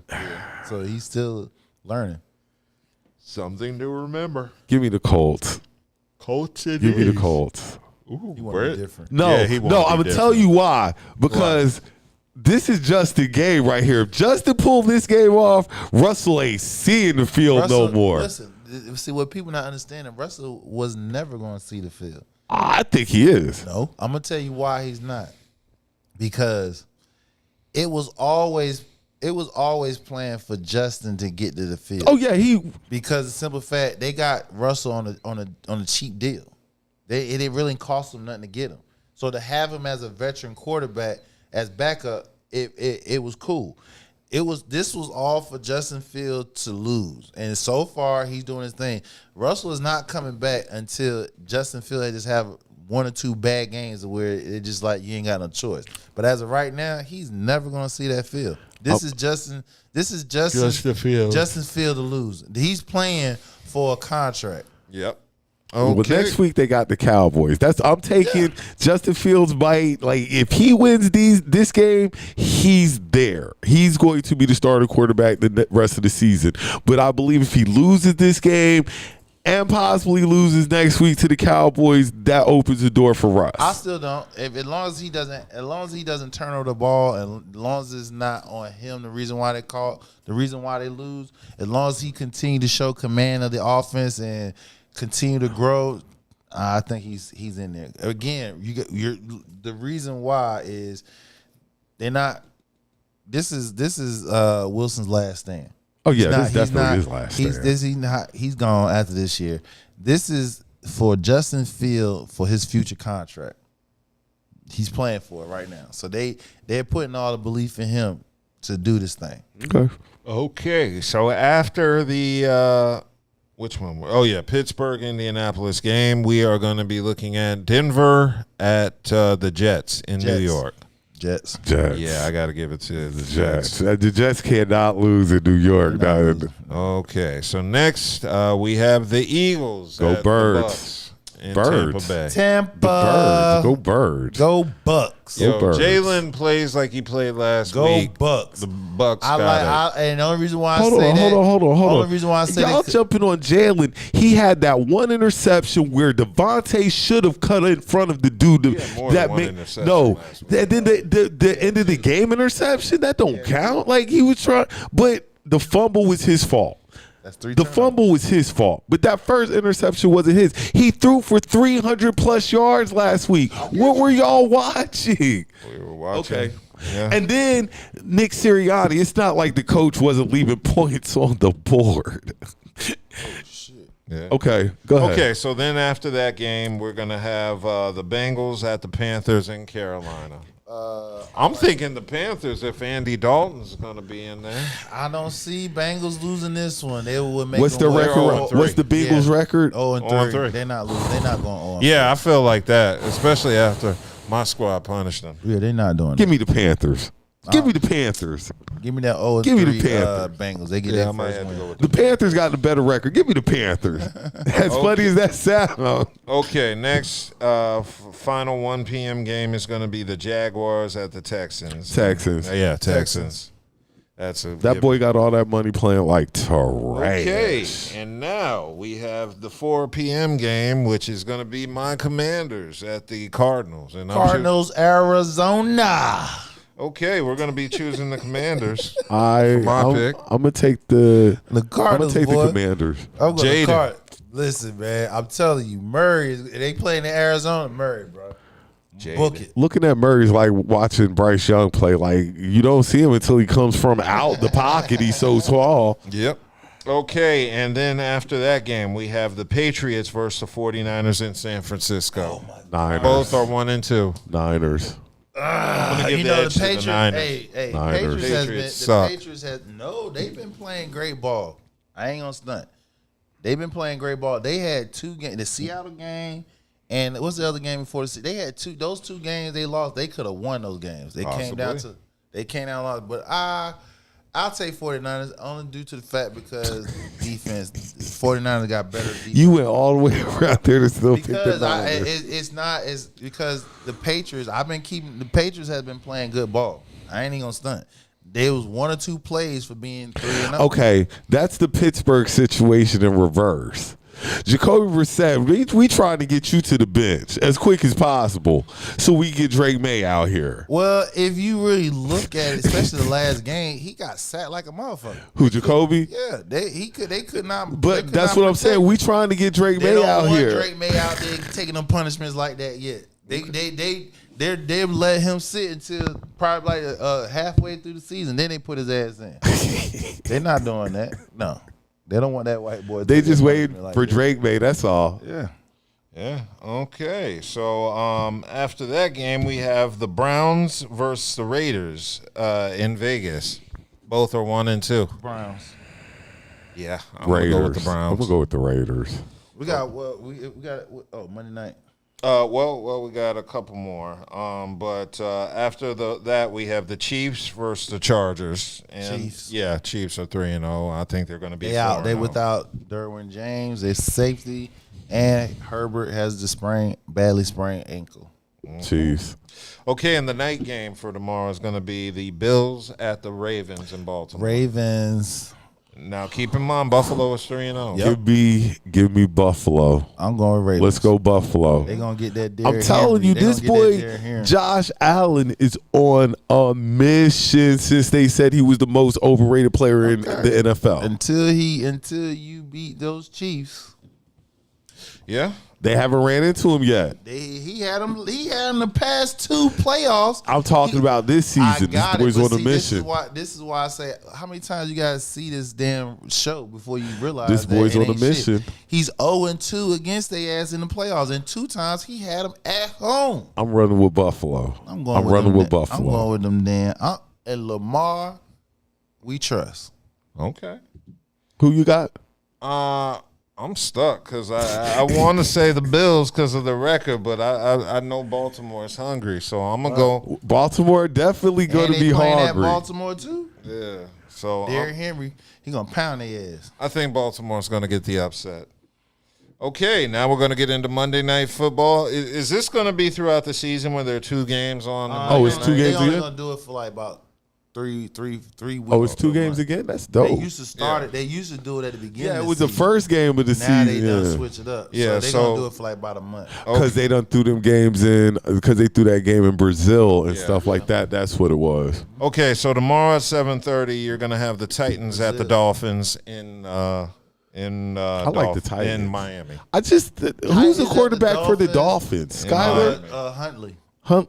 Huntley, he was back up for Lamar. I like Miami. How can you get Tyreek the ball? Yeah. How can you get Tyreek the ball? Like, I think I'm going with. Huntley, he plays the same type like how Lamar Jackson is. Give me the other team. I'll take. Titans? Yeah, give me the Titans. Titans are 0-3. Levis got to Will get one Levis? eventually. Yeah, he got to Yeah, get one. Will Levis. Give me Miami. Give me the Titans. He got to get one I'm going with eventually. Miami. Give me Miami. Okay, and the final game is going to be the Seahawks at the Lions in Detroit. Boy, the Seahawks are Seahawks are running. 3-0. riding Detroit high. is 2-1. Seahawks. Where they playing? Detroit. Detroit. You know what? Give me the Lions. Give me the Lions. Give me the Lions. This is Seahawks. Okay. We got one baseball news. Okay. What's that? Shohei Ohtani. Ohtani. What'd he do? Well, of course, he stole his 58 base steal, and he's with the final days of the regular season ahead. He's threatening to get the triple crown because as of right now, Shohei Ohtani is 310, closes in on the NL batting leader Luis Alvarez, which he got 314 ahead of the final day of the regular season. So he get like about 3 more hits. He can pass, and he can get the triple crown. Cool. That's awesome. Some of the best hitters have come from across that water. Ichiro used to hit that ball. Ohtani, jeez, and he's what? Isn't he the highest paid player in the game right now? Of course. Yeah. That's going to be $1 billion man pretty soon. Oh shit! What else? Quick NBA note. What? Former number three pick Jahlil Okafor has agreed to a training camp deal with the Indiana Pacers. Agent Daniel Hans of Hans Sports Management told The Athletic. Awesome. Okafor first team. Who cares? He's a bum. Yeah, I don't believe you're giving him any time. Oh my God! You gave Okafor. Look, and I'm gonna tell you he a bum because my Sixers picked him. Was he number 1 year? Like his bum ass. Can we say the process didn't work? The process still going on. No, it the failed. process The still dude who going on. initiated it is dead. Sam Hinckley, wasn't it? As long as dead. Joel Embiid is there, the process is still going. He's no. the process. The process failed if all you got out of it was Embiid. How many number one picks did you have? Oh yeah, we squandered several. That's what I'm number saying. ones. Just because you got one All-Star out of the game and he ain't won shit. We've had some off shitty picks. We had Fultz, Simmons. Nerlens. We had Nerlens Noel. Nerlens, yeah. Oh, Okafor. Jalil Okafor. Y'all had some picks. Michael. The process failed. The dude from Syracuse. Who's the boy from at Orlando Syracuse. now with the dreads that couldn't? What, he Fultz? forgot how to shoot. Yeah, Fultz forgot how to shoot. Michael. Oh, Yeah, your big lip the nigga. Syracuse. He was supposed Carter to be Williams. Michael Carter Williams. Don't. I'm a Sixers fan. I Please know. don't get That's me why I said the started. process failed. But the Phillies are on their way to the playoffs. Yes, go Phillies. Well, the 76ers are on their way to the toilet, nigga. We're on the way to the chip one this thing year. Too, yo. It's one player that y'all really got to keep up with. If you don't, guess what? Guess how old this nigga is too. Oh. Who? He's his name is Jalen Ryan Williams out of Alabama. He's 17 years old, people. 17. He had one of the, if you check on YouTube, he had one of the most highlight catches tonight against Georgia. My boy is 17. Let that sit in your ear right quick. Wait, and what? Baseball? No, he's starting wide receiver and playing football For the, for Alabama. Damn. Yeah, 17. That's legal? Yeah, I You graduated. had to be 18. I graduated when I was 17. No, I just thought you had to be 18 to play sports. Nah, I graduated high school when I was 17. Nah, he just that now. As far as the pros, you got to be at least. He got a 22. late birthday. His birthday probably in December or something. Oh. Yeah, so he's 17 years old. November, he got December. a highlight reel catch tonight. You need to check it out on YouTube, Cool. Sports Center. All right. 17 years old. Can't Oh, even, shit. Something happened. What did I kick? Knock something off. We are gone. Well, the cool part is the audio is still on. So I did. Oh, it's something related to the video card because that's off. No, I probably kicked the plug out, which is good because we're at the end of the show anyway. Damn it. We did a full We did 3.5 hours. We did 3 hours and 11 minutes. Oh. I accidentally kicked out, I guess, some card trying to put my shoes on. So I kicked the video plug out. The audio should be good. But the truth is, y'all don't really see. I fucking did something. It don't matter. The show is over anyways. Y'all don't need to see shit. Thank y'all for tuning in. See y'all next Oh, week. it just popped up. Oh, we're back. Well, yeah.